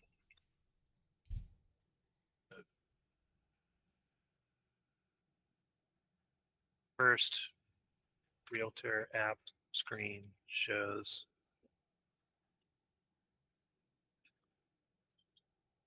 the available properties. This is it basically just goes straight to the PNY screen as it is today. Yeah, except that the level's still in the background.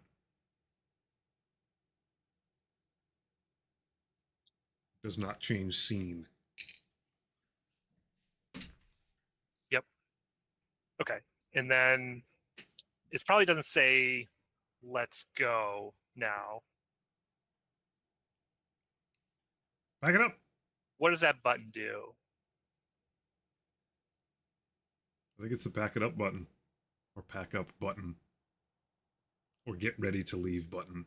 So I look at it, I can inspect all of these properties, click on them each individually, see all the stuff beneath them, and I can just back out. My phone goes zoop back to where it was. Right. Or I pick one, and I mean it's essentially prepare to leave. And then it also goes zoop to some state that makes sense. It's probably the signatory. When does it do that? When I click whatever button that I've picked a property for.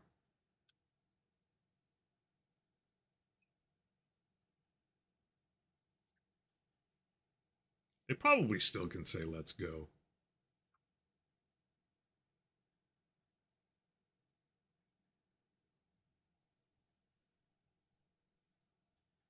I mean, you really are saying, I'd like to leave.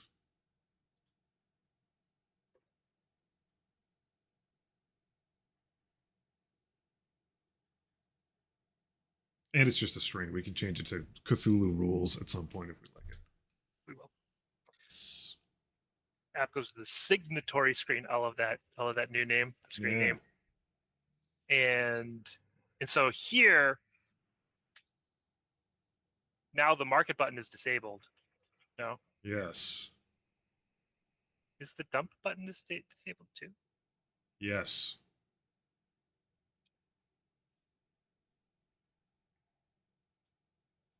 Okay. I think we want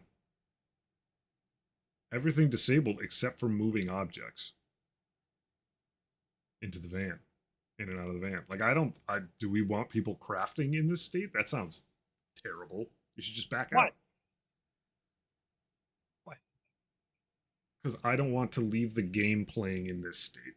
It just seems unkempt. I might have crafting. I might have crafting like in progress when I go here, though.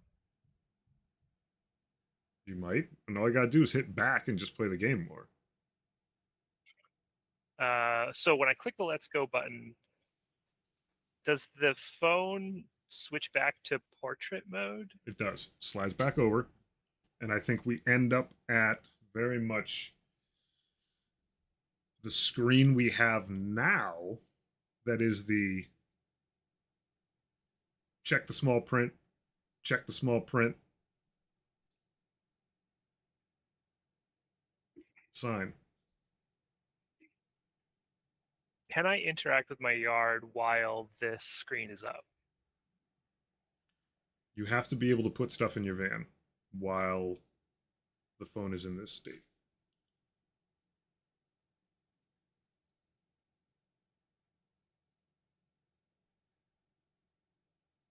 Though I suppose if you just have the market, I feel like if you're packing up to leave, like I really don't want you to like collect on some crafting thing that because these screens are going to get big and there's all kinds of crap all over the place. Is that like what it's doing is telling that phone on the side is also telling you what achievements you will get, what Cheevos, excuse me. And so I want the state of your yard to be steady and not have that UI updating because I then collect this thing and then I turn this other thing to craft and I gobble up one of my pine trees. Now I don't have the pine tree. Like I don't want to get into that space. We can certainly solve that, like technically, but if there's like if there's a design reason why you don't want me to be able to interact with the yard, then okay. That's what I mean. Is that like I'm not worried at all about could we solve for that. I would rather we went into a state that was purely focused on packing up your van so that's a focused interaction for the player because we've already gotten enough feedback where it's a little on the loosey goosey side. Like I'd rather reinforce that moment.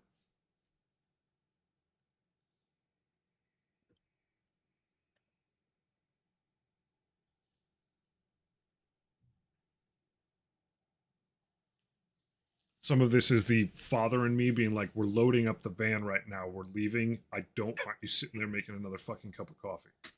Like, that's Don't nice. Don't take out the blocks right now. We're trying to go. Put the crayons down. Like, yeah. We don't need to paint the side of the house. So some of this is psychological, but at the same time, like I would consider like shadering up full screen a little bit. Like make this a mode. Yeah, well, you mentioned the full screen thing. Right now, the way all the phone screens work is that there's that little darkening effect on the scene, and when you click outside the phone, that click is consumed by the UI system, and it just closes the phone instead of interacting with anything. So we'll be making an exception to that for this screen. Like if we're gonna put you in a spot where we're like, this is the time to focus on loading up your van, like I would want to put like across the top of the screen, like pack it up. Like let's go, like indicator that you're like, all right, this is what I'm doing right now. Yeah, and in having some sort of effect overlaid on the screen, I like because that signals that we're in a different mode. You know, we've trained people that you can't interact with the yard while the phone is up, except in this moment. So yeah, and like I think that checks out for me. That doesn't bother me. I had to talk it through to convince myself that it didn't bother me. Like in Payday, when there's like a raid coming from the cops, like the game mode has changed. You could tell. Eventually, you don't even look up. Payday. Yeah, good stuff. But like eventually, you could just tell that a raid's happening from the VO and from like, oh my god, there's cops everywhere. My like mental library of game effects for this is just like the I'm low on health, like that. There's like a slight vignette, and that feels scary. That's not the right feeling. Well, we have to be careful with how we choose to do it. I definitely don't think it should be like. Yeah, right. Yeah. So how do we want that to look? If now's the time to talk about it. Rainbows. Everybody likes rainbows. Okay. Full screen. I think Full screen rainbow effect. Rainbow. yeah, like we'll do like a triple rainbow. So like full screen rainbow effect. I think the items that are on the ground, even though we need to check everywhere for stuff, including the van, believe it or not, for Cheevo stuff. Cheevo audits need to be across all of your locations. Just as a side note, um, for when things expand, we don't want to have like some chicken Yeah. egg on a shelf not get counted. That's not a problem. We're already kind of reaching beyond your current location for crafting things. Yep. I don't expect Cheevo audits to be any more restricted. Yeah. So, um, you know, we'd probably want to enhance the highlight on any of the things that are getting you a Cheevo, so that it like emphasizes that. Yeah, I do have. So there's already work. We're already tracking that work. Mm-hmm. I'm just saying, in this mode, we'd So probably. I'm not gonna put a point Yeah. for it because it's already on the I think, but what I'm saying is that in this mode, we would probably turn that shit up. Yeah. You don't see that highlight all the time, do you? I sort of think you do, but I sort of think maybe it's going to be a checkbox in the Cheevo app. Yeah. Hmm. I just imagine that we get to a point where everything is highlighted, you know. I don't think so. Well, But I don't know so. But like even just looking through the Cheevos we have, it's not like the same stuff is used like eternally. let's start with the highlighting effect when you have the Cheevo app up, Yeah, when you have it up, that's a great idea. and we Don't need a can checkbox. elaborate on it from there. Yeah, don't need a checkbox at all.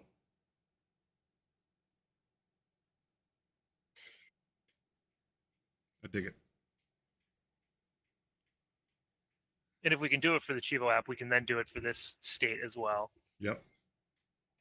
All right. If you All can right. do a thing once, that's solid. Now I'm convinced that I do need a bullet point for it. Yeah.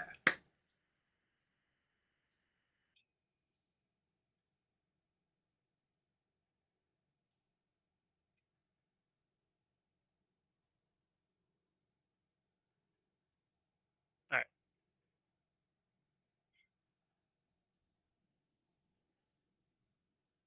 Yeah. Portramon. Okay. So we're in. We've got the phone. It's up. It's on the signatory screen. I am able to interact with my yard and put things in my van. I am not able to craft or collect crafting jobs. Is there anything else that I'm not allowed to do right now? Because each thing I have to block you from doing is like a task. Yep.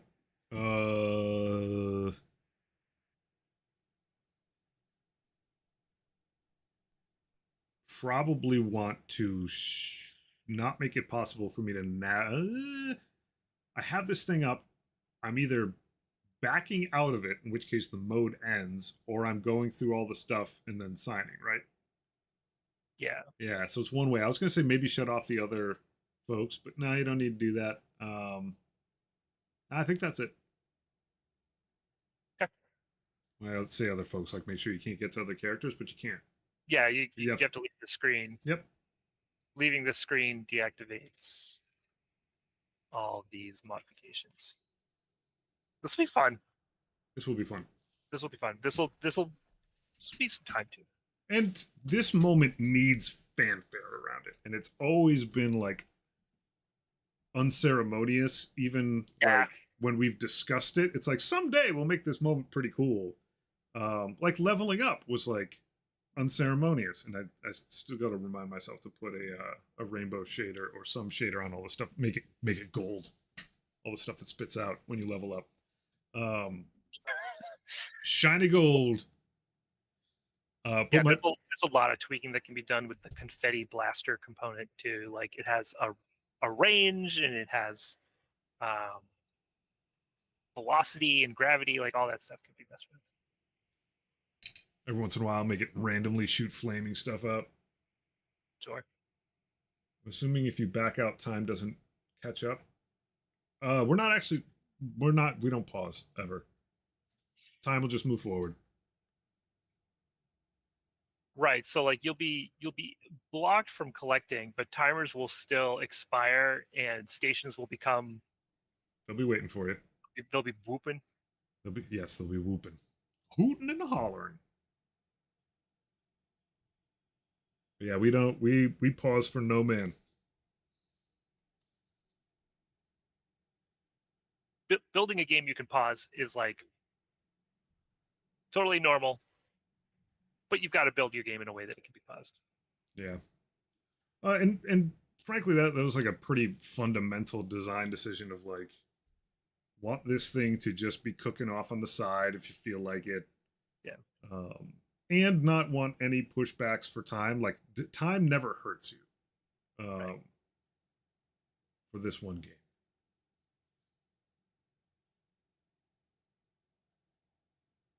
All right. So, checking all the boxes and signing at the bottom. That does mean, Badger, that you wouldn't be able to bring something that needs to be emptied. Correct. You can't move an object that is pending collection. Yep. You could back out, collect, and then go back in. Yep.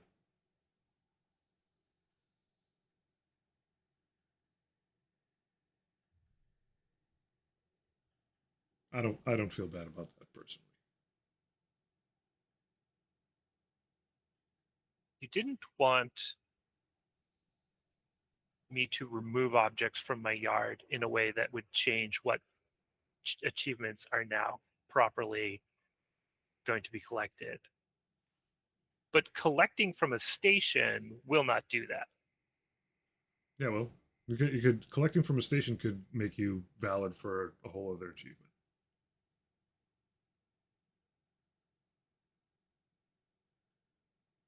But in this case, it's beneficial.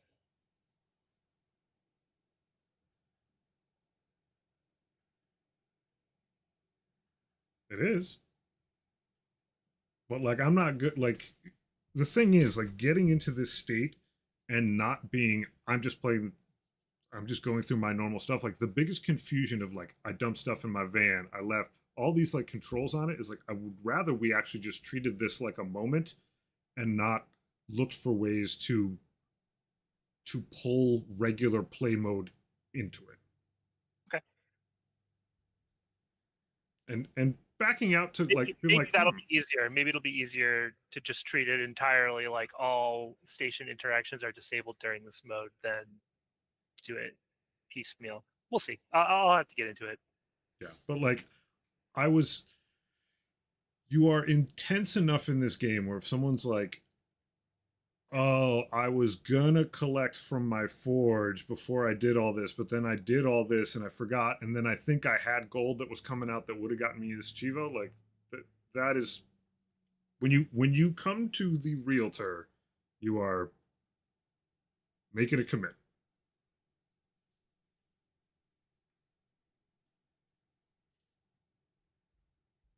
That's real enough for me. Yeah. And you can go into it and back out at will. It's like, it's in its first mode, it's like checking what the possibilities are. In its second mode, it's like you're looking around at the yard, but you've been probably having the Cheevo app up intermittently to check on your Cheevos. Like, wouldn't you like to keep shooting at people when you could prestige your character in Call of Duty? Maybe. But I'm not going to allow it. It's a terrible metaphor.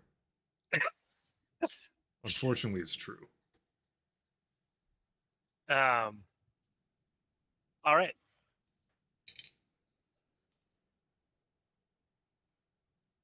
We have to put this stuff into something. This work is not planned.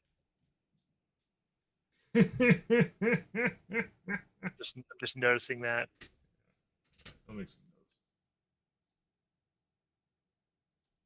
I think I'm ready to move on. Ready for a new subject? Sure.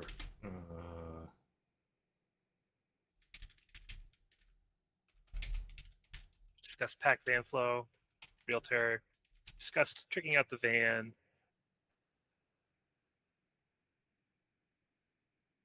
think deeps is the next topic. You're Got 4 hours of deeps in my near future. do actually. This week went by pretty quick so far. Yep, A lot done. it's true.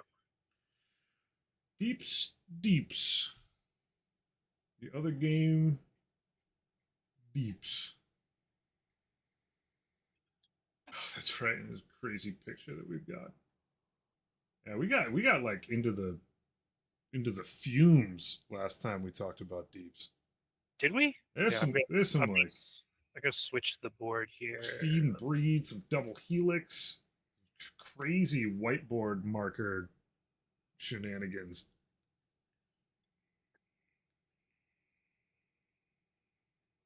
Why don't I have a bookmark for the board? Fix that.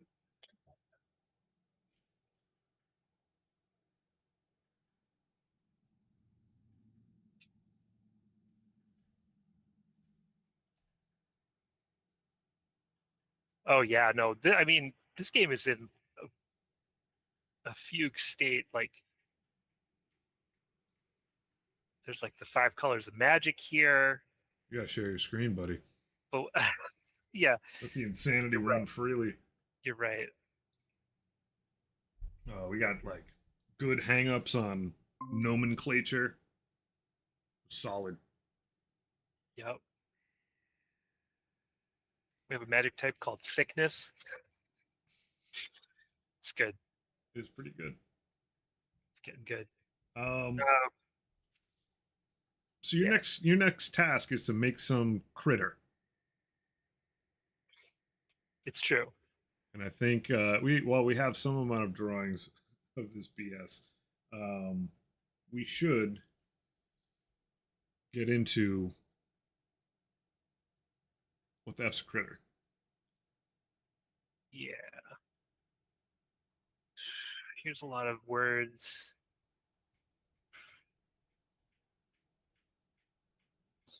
Stuff about. Here's the cycle of life up here. But okay, what is an actual critter? Yeah. You And know that we've talked a little bit about this sort of paper doll system. We broke it down into sockets, bodies, and appendages.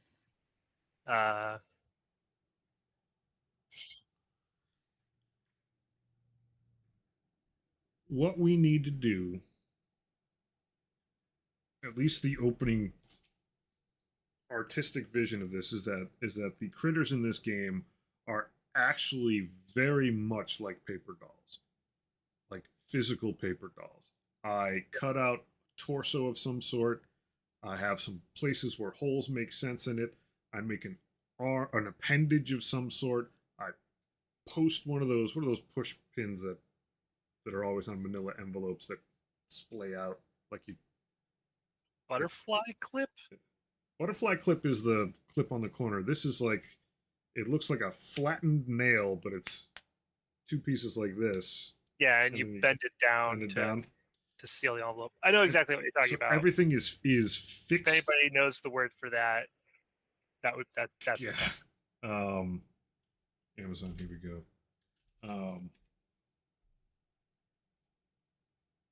And so everything is fixed position, rotational hinging, and it's hierarchical. Oof. Is this locked? Is that why? Hope this is way easier than it is to describe.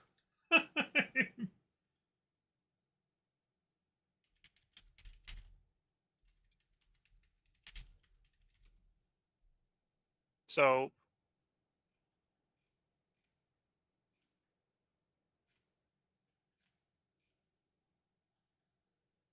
split pins, I think is what they're called. cool. And in order to land this train of thought, what about a critter is like a split pin? The connection between socket and socket and anything else, because a socket could be on a body, right?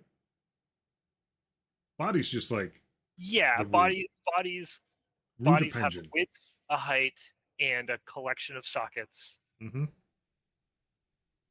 Appendages have a main socket and then a collection of additional sockets. And And then also a width and height. sockets have okay.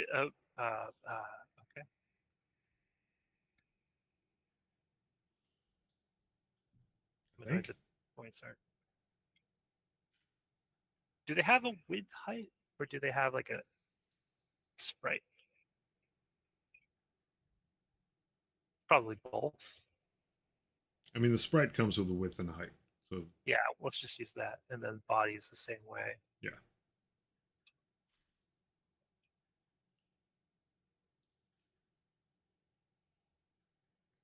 Okay. Sockets have a position. Why did I write normal? It's probably a local position. Probably a loco position. Local to the sprite. Sockets have a type. Did that stay true as we talked about sockets and how this stuff works? It got kind of squirmy. Um, I think they do because we started playing this game. That's what. We I think what we wanted is to make sure that there was some sort of taxonomy so that we weren't just throwing random crap on random crap. Like there's a fin. Yep. Or some class of thing that sometimes looks like a fin, sometimes it looks like an arm, but those are interchangeable in that spot. Whereas sometimes there's a thing that's like tentacle like, and sometimes it's a leg, and sometimes it's a something else. But like there is a class of socket that it goes into, so we just don't have a porcupine with human heads for spines. Right. Yeah. Okay. That's how it got squirrely. We couldn't just tag sockets with the same type in data. You couldn't be like, this is always a head, because maybe you want a fin to show up there when things are getting really wild. I think right? they need a class that has a list of IDs underneath. And I think it's too early to tell if we every time we try to use standard nomenclature like this is a head, it's like, well, it's a head except when it's this. It's not everything, but I think we need to define for ourselves that a socket can have these flavors of things on it in some sensible way. And we had this idea that sockets could have a property that's like a color in that, green is next to blue on the color wheel. So in certain conditions, you could get a blue appendage on a green socket. Or maybe your build is very strict and you only get green appendages on green sockets. I think that is a separate dimension that is 100% there. I think there is a binary this thing never goes in this socket, and then I think within the things that go on that socket, depending on your build, it arbitrates the likelihood of getting one of those things. Like drop tables. So my socket has a table of valid appendages that could be connected here. Yes. And I can imagine a case where we'd want. Does this just become not type, but a collection of types? I mean, the data maintenance would be insane if you have to for each socket type. Yeah. So I don't want to include explicit objects on a socket ever. Right. I think we'll just have to define for ourselves in some table that all of these specific objects are associated with this type, and it's not mutually exclusive. It's literally like I make up something called dingleberries, and I put whatever objects I want in that, and those go on a dingleberry socket. It's not easy just coming up with random words. Yeah, right. So The all important can dingleberry socket. I'm just thinking of Jay's sound.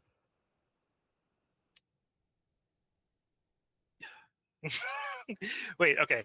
So all right,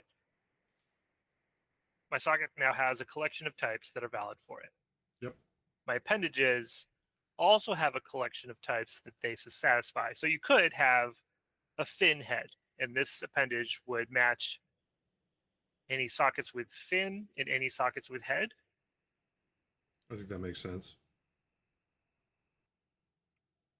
Uh,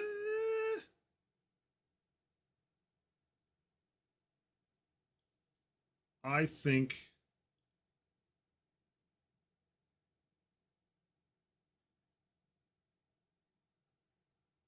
I'm unsure. Okay. I want to make sure that it's the easiest way to handle the like it could be any of these or any of those because it's like a two-way relationship sort of thing. So if I have a socket and I call it, I don't even call it. I say that like, hey, this thing can take dingleberries or feet, and then I would have two things over here that are like dingleberries. I got feet. Does it make sense to just say like this to just make a superset or have it not be a list on one side or the other? Is my point. Like, should it be one to one? The socket type is a direct reference to a singular collection of things.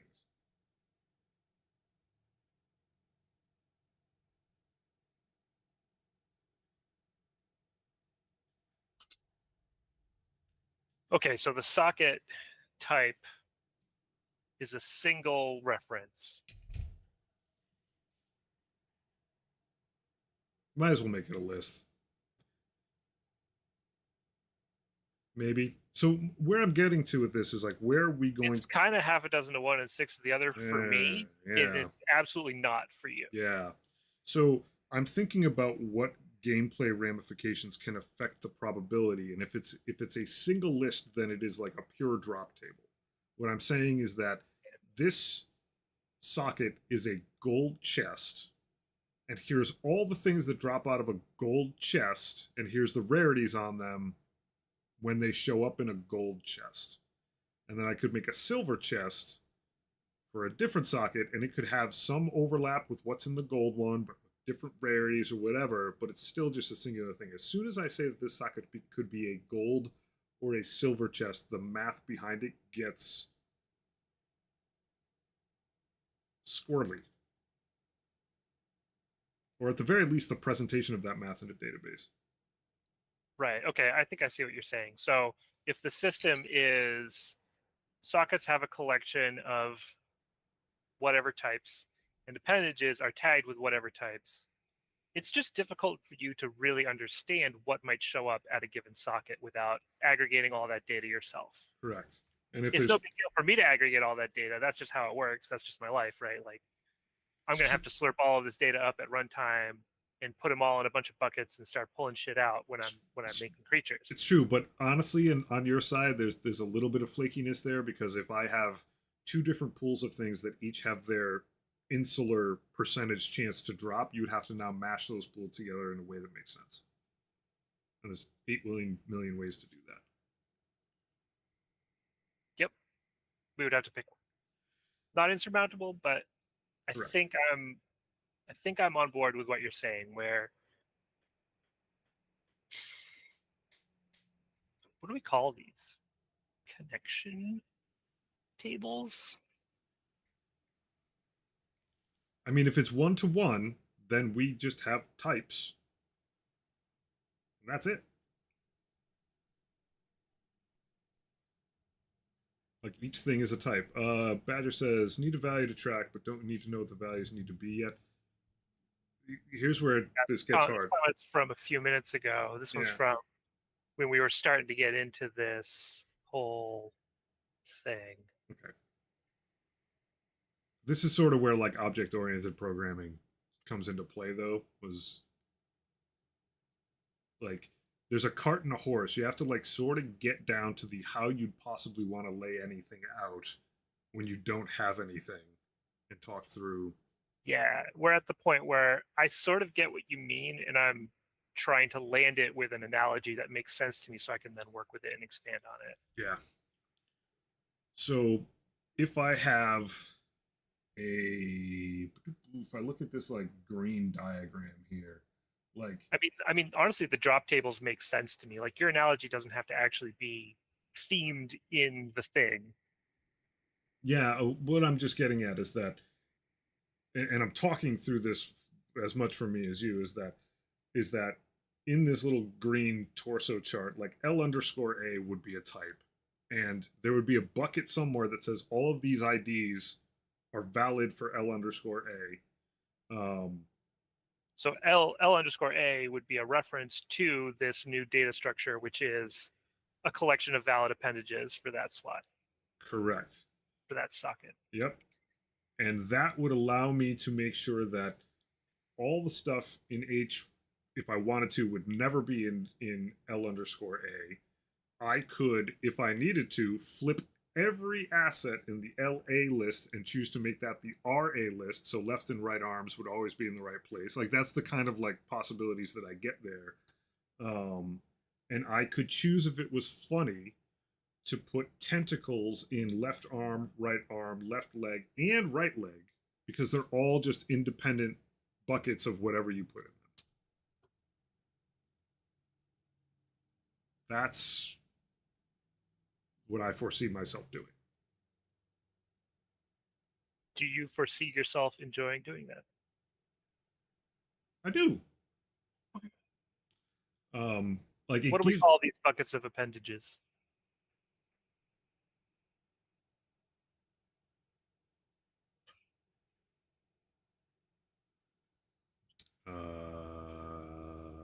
buckets, types.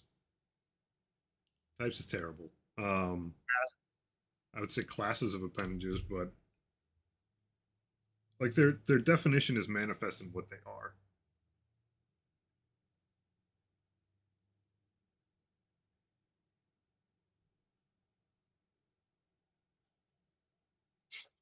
They're not drop tables, they're sprout tables.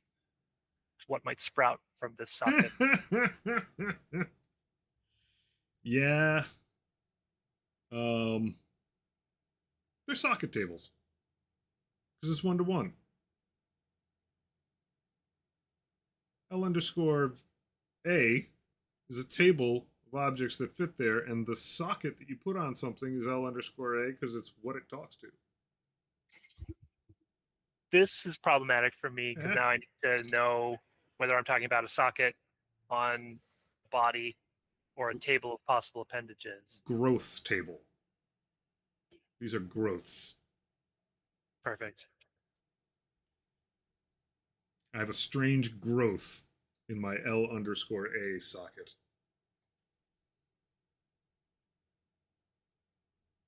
And we don't have to worry about confusing that with the size of the object because we have a stat that is thickness.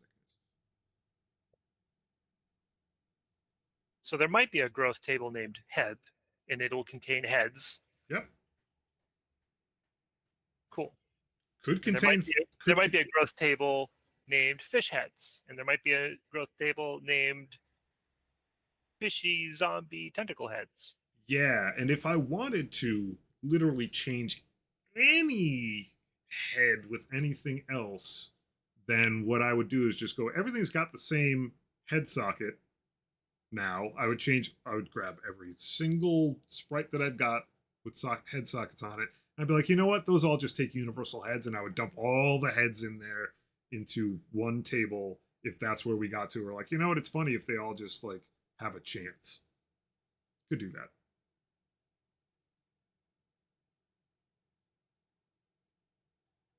It also means that if every single critter could could pick from all the possible head assets, but different critters had different chances of ones, then I could still take that and be like H underscore fish is for things with fish like bodies. and dupe the same contents of the table and change the drop chances. So it's all doable, depending on where it goes. How do I wire this up? So the growth table, a growth table is a collection of references to appendage types. Yes, appendages. BRB. Stu. Okay.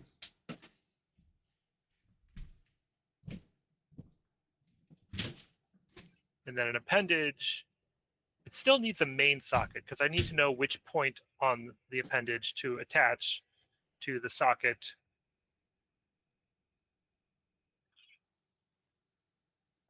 whose growth table the appendage appeared for. And then an appendage may have additional sockets, in which case we recurse, we go through the loop again. Appendages don't need types.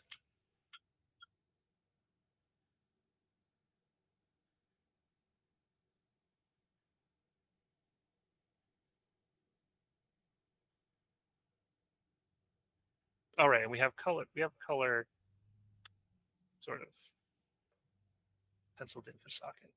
How does color work with this? Okay, so I have now a pretty straightforward system of building out a critter from a collection of bodies with sockets, sockets with growth tables, and growth tables are collections of appendages.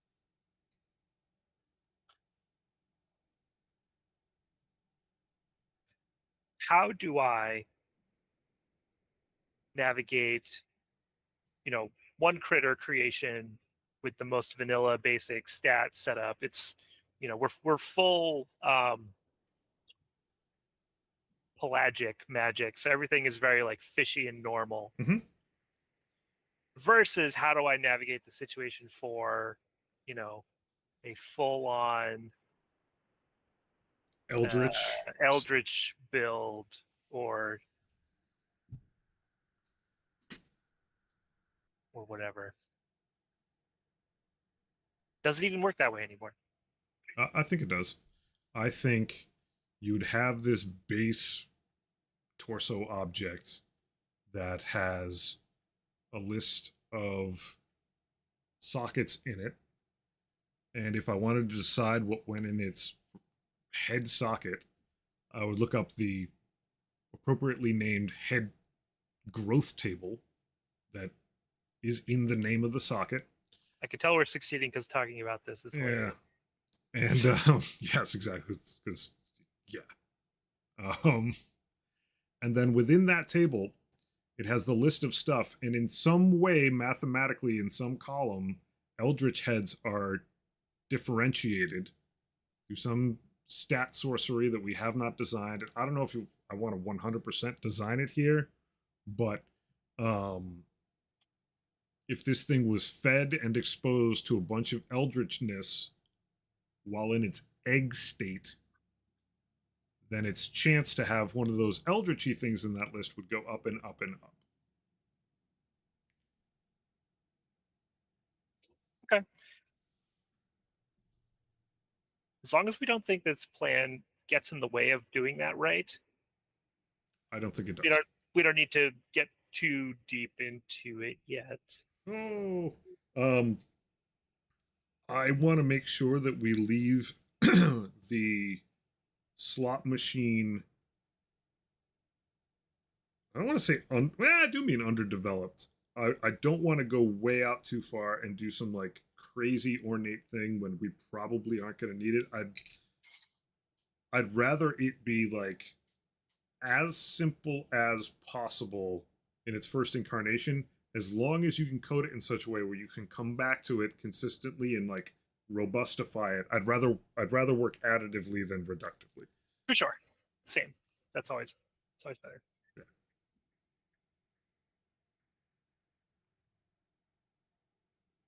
Okay. So we've talked a little bit about we've rehashed our setup for like what the date what it means to define a critter in data, Mm-hmm. and how we're going to accomplish the goal of what was the word?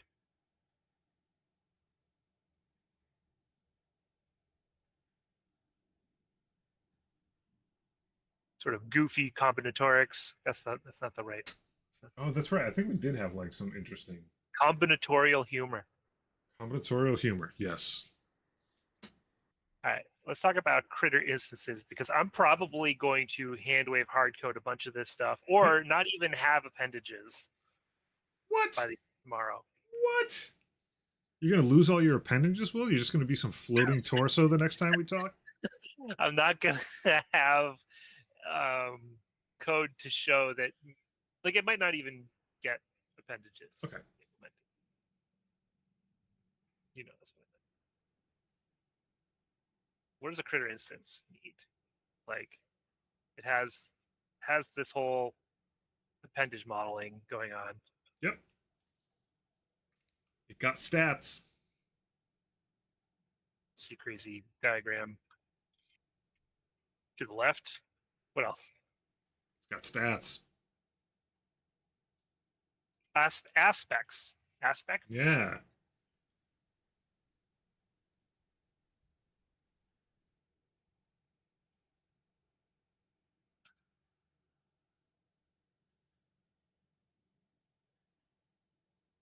On my bullet list.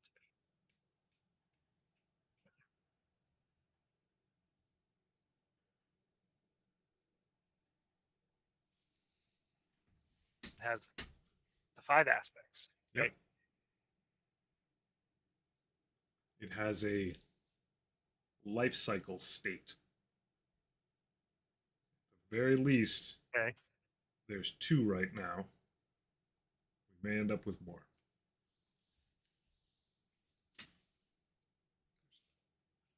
Egg and mature, or maybe nascent and mature. Egg may be a little tough to use because not everything grows from an egg. Or we'll just make everything grow from eggs. But basically, I was going to say, we can decide whether everything grows. But my point is that, like, what is the most deep-sean? I mean, eggs are pretty nasty. State.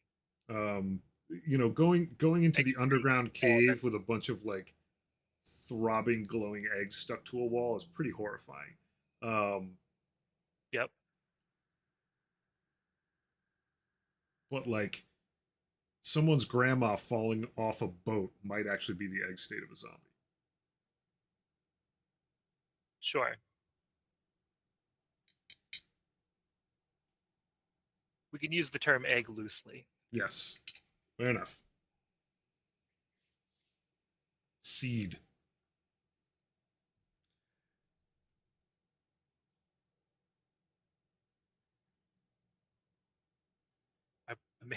I made a diagram anticipating something more complicated. It may get a lot more complicated. Are there other that we know of now? There's probably like dead. I think they will need a dead state.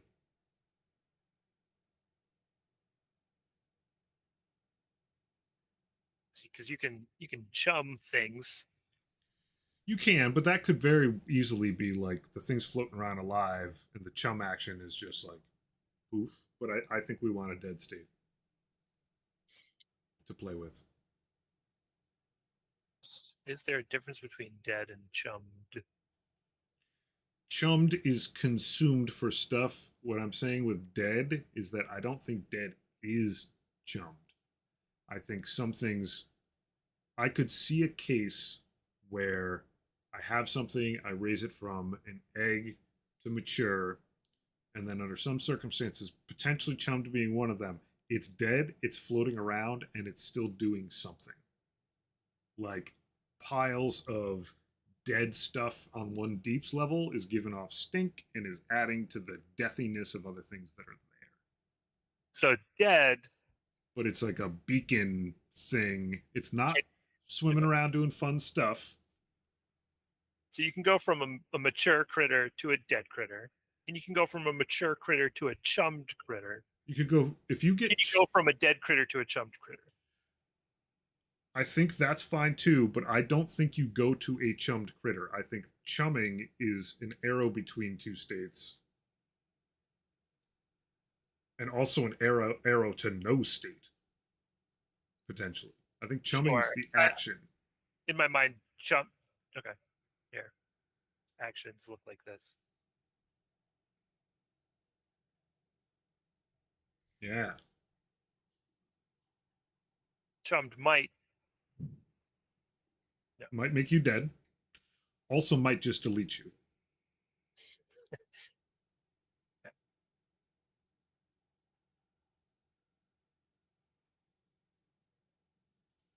Once you're dead, what happens? Can you go? Can you go anywhere else from dead? Deleted.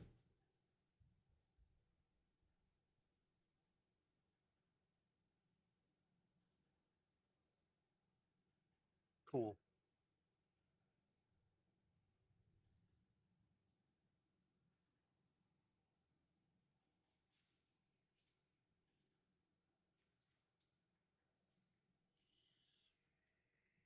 Critter instances can be chummed.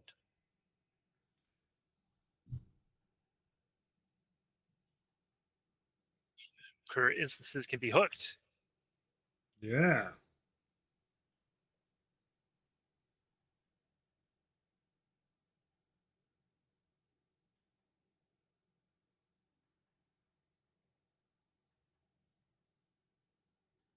Can an egg be hooked? No. Can something that's been chummed be hooked? Something isn't chummed. Something that's dead could be hooked. Oh, right. Okay. Cool.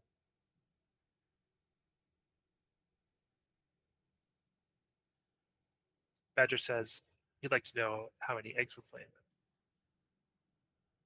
I think you start out with very few, and I think it turns into a lot eventually. I shouldn't say that. So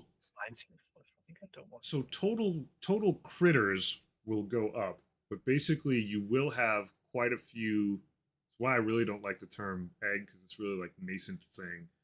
There needs to be a state where this critter is getting exposed to the aspects that are going to define what it is when it's grown up. And so, like in an aquarium game, it would be the tiny little fish.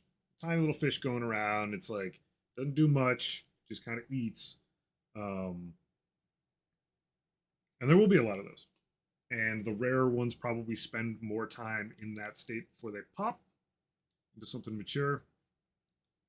So you'll probably have a mix, but definitely dozens will be common of fully grown things and eggs.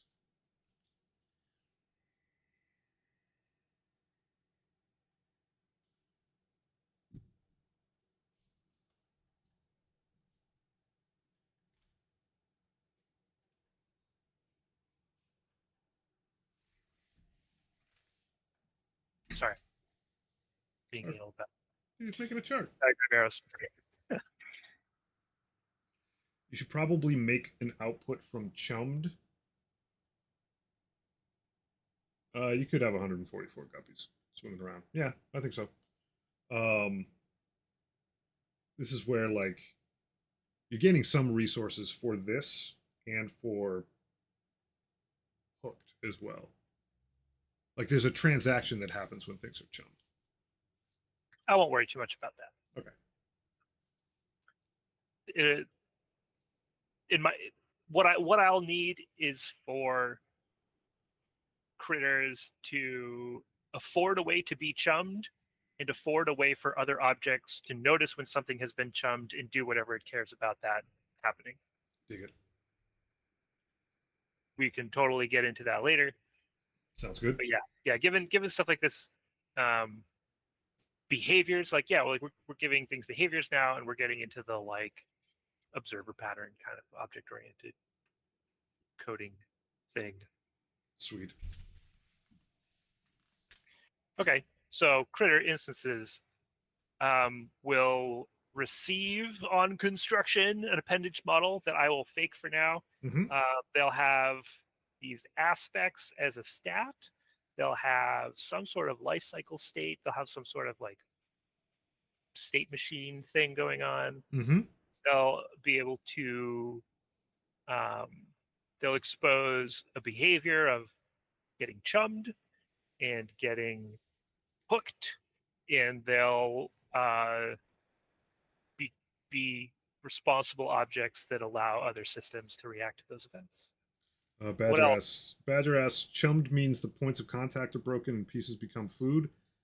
Maybe? No, don't know yet. Chummed means basically I have elected to get rid to have this thing no longer be living. And in some cases it is quickly deceased without much fanfare. In some cases it might leave something grisly behind.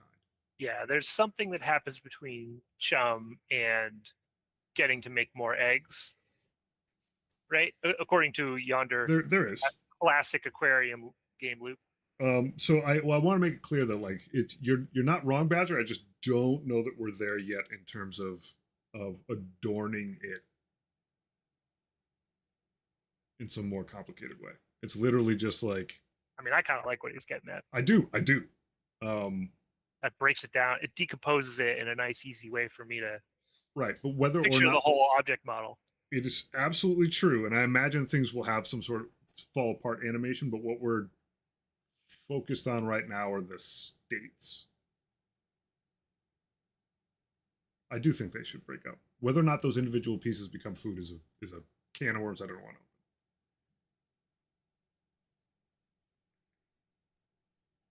Delicious can of worms. All right, what's missing from this back of napkin kind of critter design?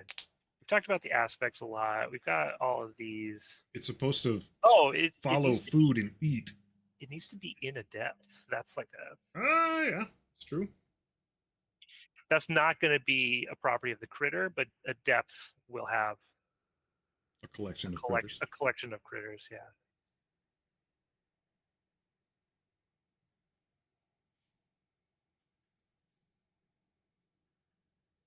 I'm sure there are people that looking at my technical diagrams going, "What?"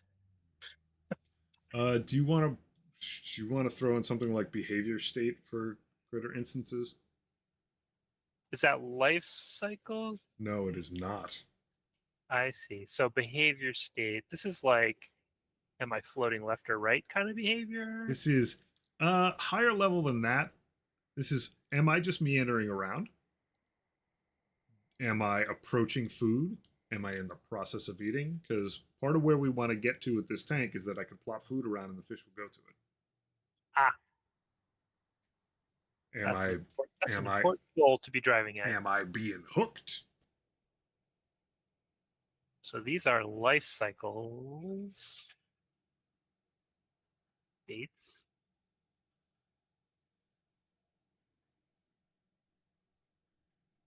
And then these are behavior states. Okay. Assume we start with idle. Yep. And idle just means there's no food. Idle is the core state when there is nothing affecting it. And from idle, I may decide to track food, or I may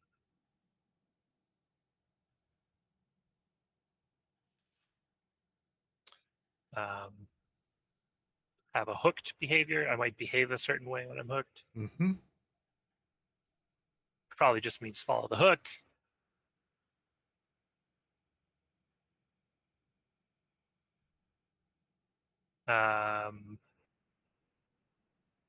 Eating food. Is that something that occurs over time, or is it just kind of instantly Pac-Man delete the pellet? I think it has enough of a window of time where it's not laborious, but it is not instant. Okay. As long as it's not instant, then it probably needs a box here. Okay. I guess from eating food, we can either go back to tracking food or we can go back to idle. Mm-hmm. Back arrows.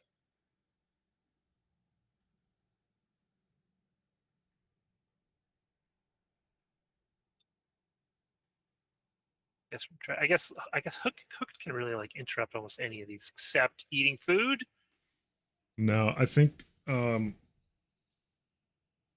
let's make a tag. I think there's a thing that leads to hooked that we haven't defined. I think hooked interrupts everything, and we don't know how to hook something yet. You pick up the guy and the critter and hook it, right? I think so. At which point, hooked really is just a yo dog, you done. Yeah. So at any point, I can. I feel like it's not useful to indicate when a state can just interrupt everything.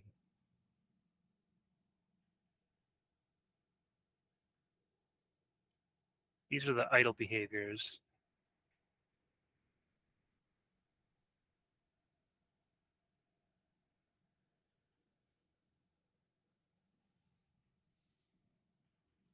These are the. I don't know why I keep looking at the smallest screen. I literally have this up in 3 places, and I'm like squinting at the smallest version of it. Fun. Yeah, it's like, why do you get a big monitor? I don't know. I can stare at this tiny one. What does it mean when you're not interacting with something? What's the word for that? Idle. Damn it! But I'm already. All right. If we call these the idle behaviors, then I need a. These. Oh, I see what you mean. Uh,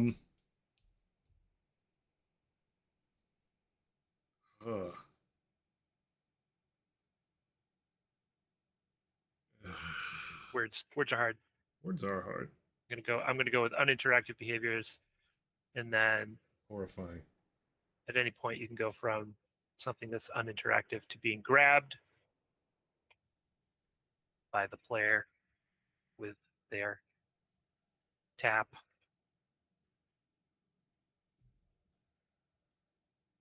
or even by the pointer, because that's what Unity calls the generic input. And then you can hook them. Yep. And then once you're hooked, we're not going to see you again, right? Don't know. Don't know yet. Once you're hooked, you're going to go through the hook sequence. Yep.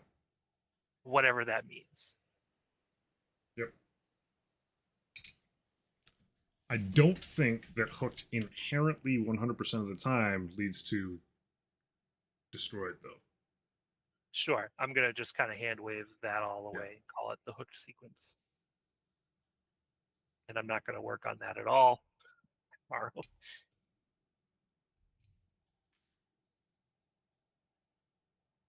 Okay. I feel like things are starting to shape up in my head for what I what I'm gonna do deeply tomorrow. don't like uninteractive behaviors because the player is going to place food for the thing to go to. Yeah, I think I don't even know that we necessarily. These are like AI behaviors. These are automatic behaviors. Yeah.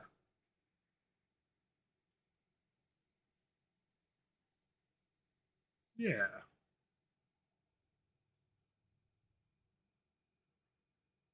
Okay.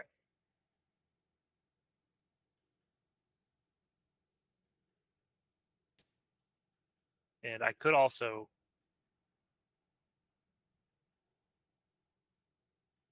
change your depth level. That's right. I can grab you and yeet you. More like yoink you, I guess. Drag you to, yeah, yoinking, not yeeting. Drag you to a different depth level. Good point.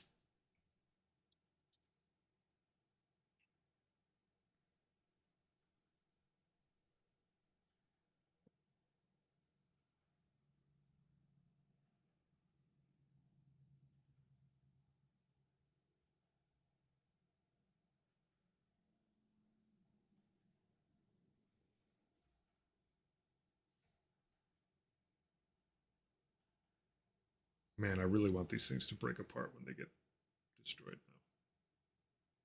Oh yeah. I just don't It's want a to. lot. I just don't want to open that up right now because it's just like, so good. Yeah, it's a lock. We're not going to be able to think of anything different now that the idea is lodged. Yep. Nice work. Um, okay. I'm pretty satisfied with this amount of planning. What else? What else do we want to talk about in terms of deeps? Let's see. Let's see. Let's see.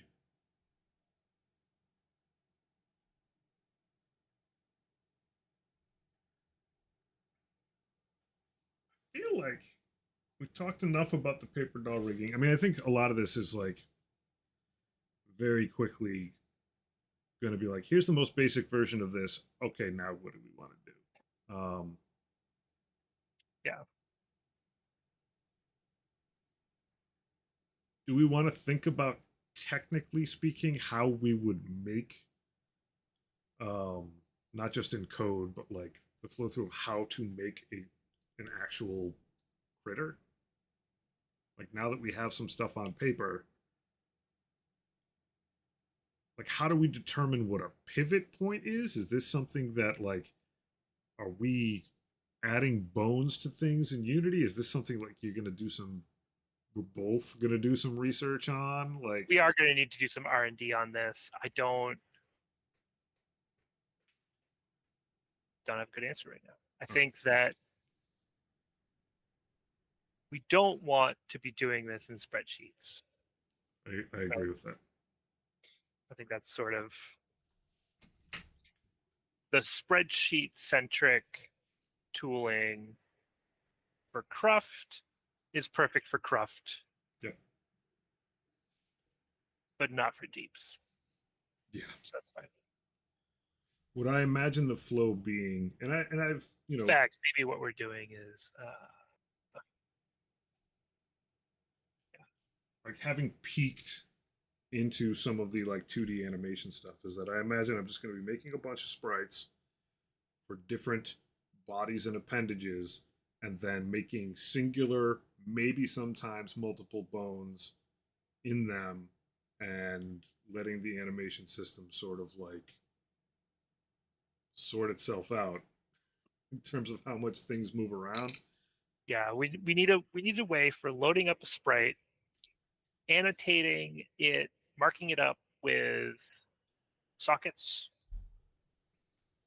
Your growth tables might need to be spreadsheets. I believe, yeah. I think the gamified stuff is going to be spreadsheets for sure. That's going to be all just bouncing weird drops and stuff like that.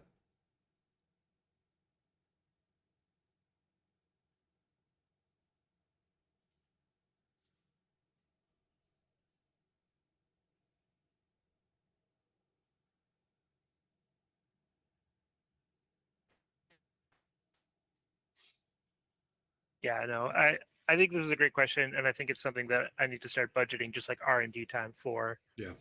pretty soon. Like we'll get some stuff floating around so that Deeps is a project that does something when you hit play, Yeah. and there's I think some next semblance of structure for you to start building on. I But think like, next week is actually going to probably be, your work's probably going to be how TF animate YOLO. Have a nice day. yeah,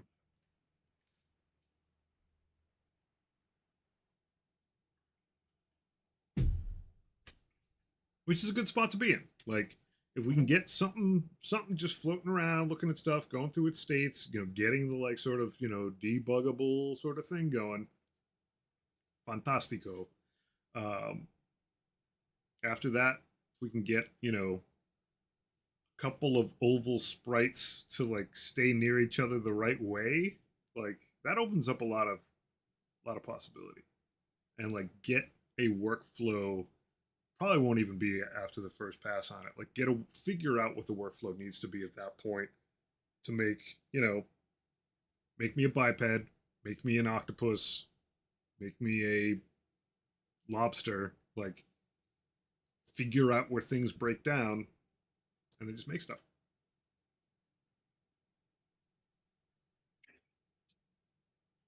it's always a nice place to end up at. Yeah, it's always so easy Make until you stuff. actually do it. Just make Yeah. stuff. I mean, that's where we are with crafts for the most part, all the way up to achievements. Is like I could just go and make stuff. Yep. Quality of which is, debatable, but Mm. I do not have to turn around and be like, I Hey, need more engineering to make game a works. moose. Yeah, like Yeah. if I wanted to make a moose right now, I could make a moose. Yep. I could make moose sausage. Yep. You could make a moose storage shack. It's true. I could make moose juice and goose juice. I might actually make goose juice. It's a good Dr. Seuss reference. Let's put it in the press. Nice. Make people do horrifying things. Well, on that note, it sounds like we're both basically on 2 to 5%, maybe. I don't know. My brain's mush. How's yours? We got 3 minutes. No, there's nothing else in it.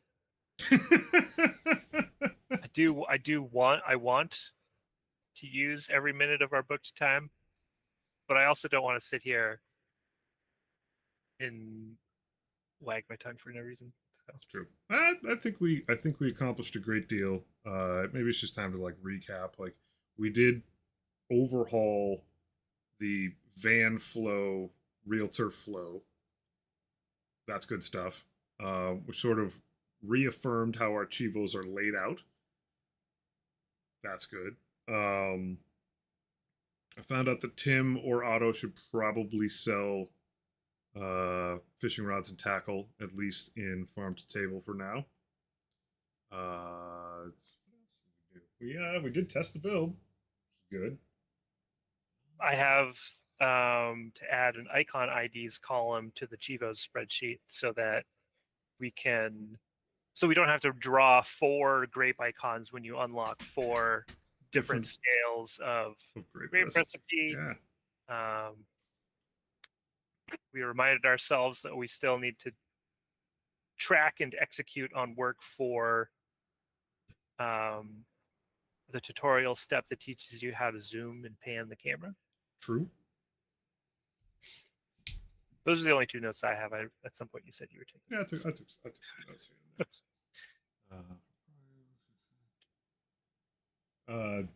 We also reminded ourselves that we have to, at some point, implement getting cool text messages and responding with emojis. Oh yeah, The floating Tim. track work for responding to texts. Emojis. That'll be nice. There's so much like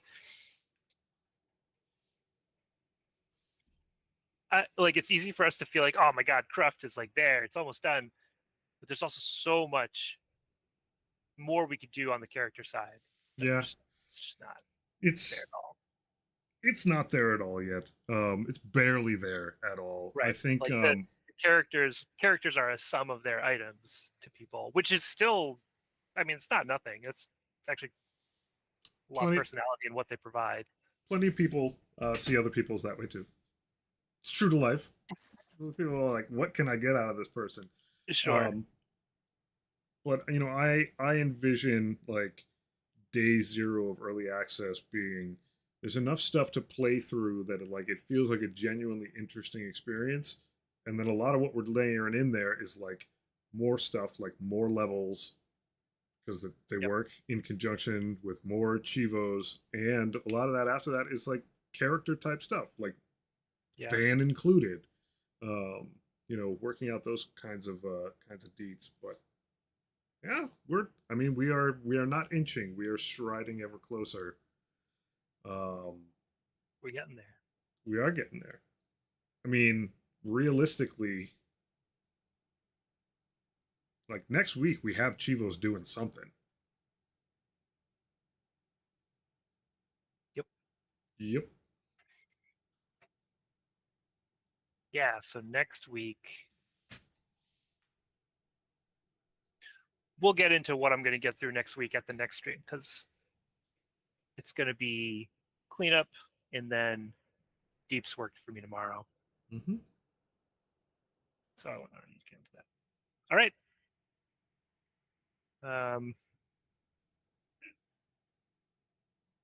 Anything else to say? GG, Will. GG. GGZ. Have a good night, buddy. You too.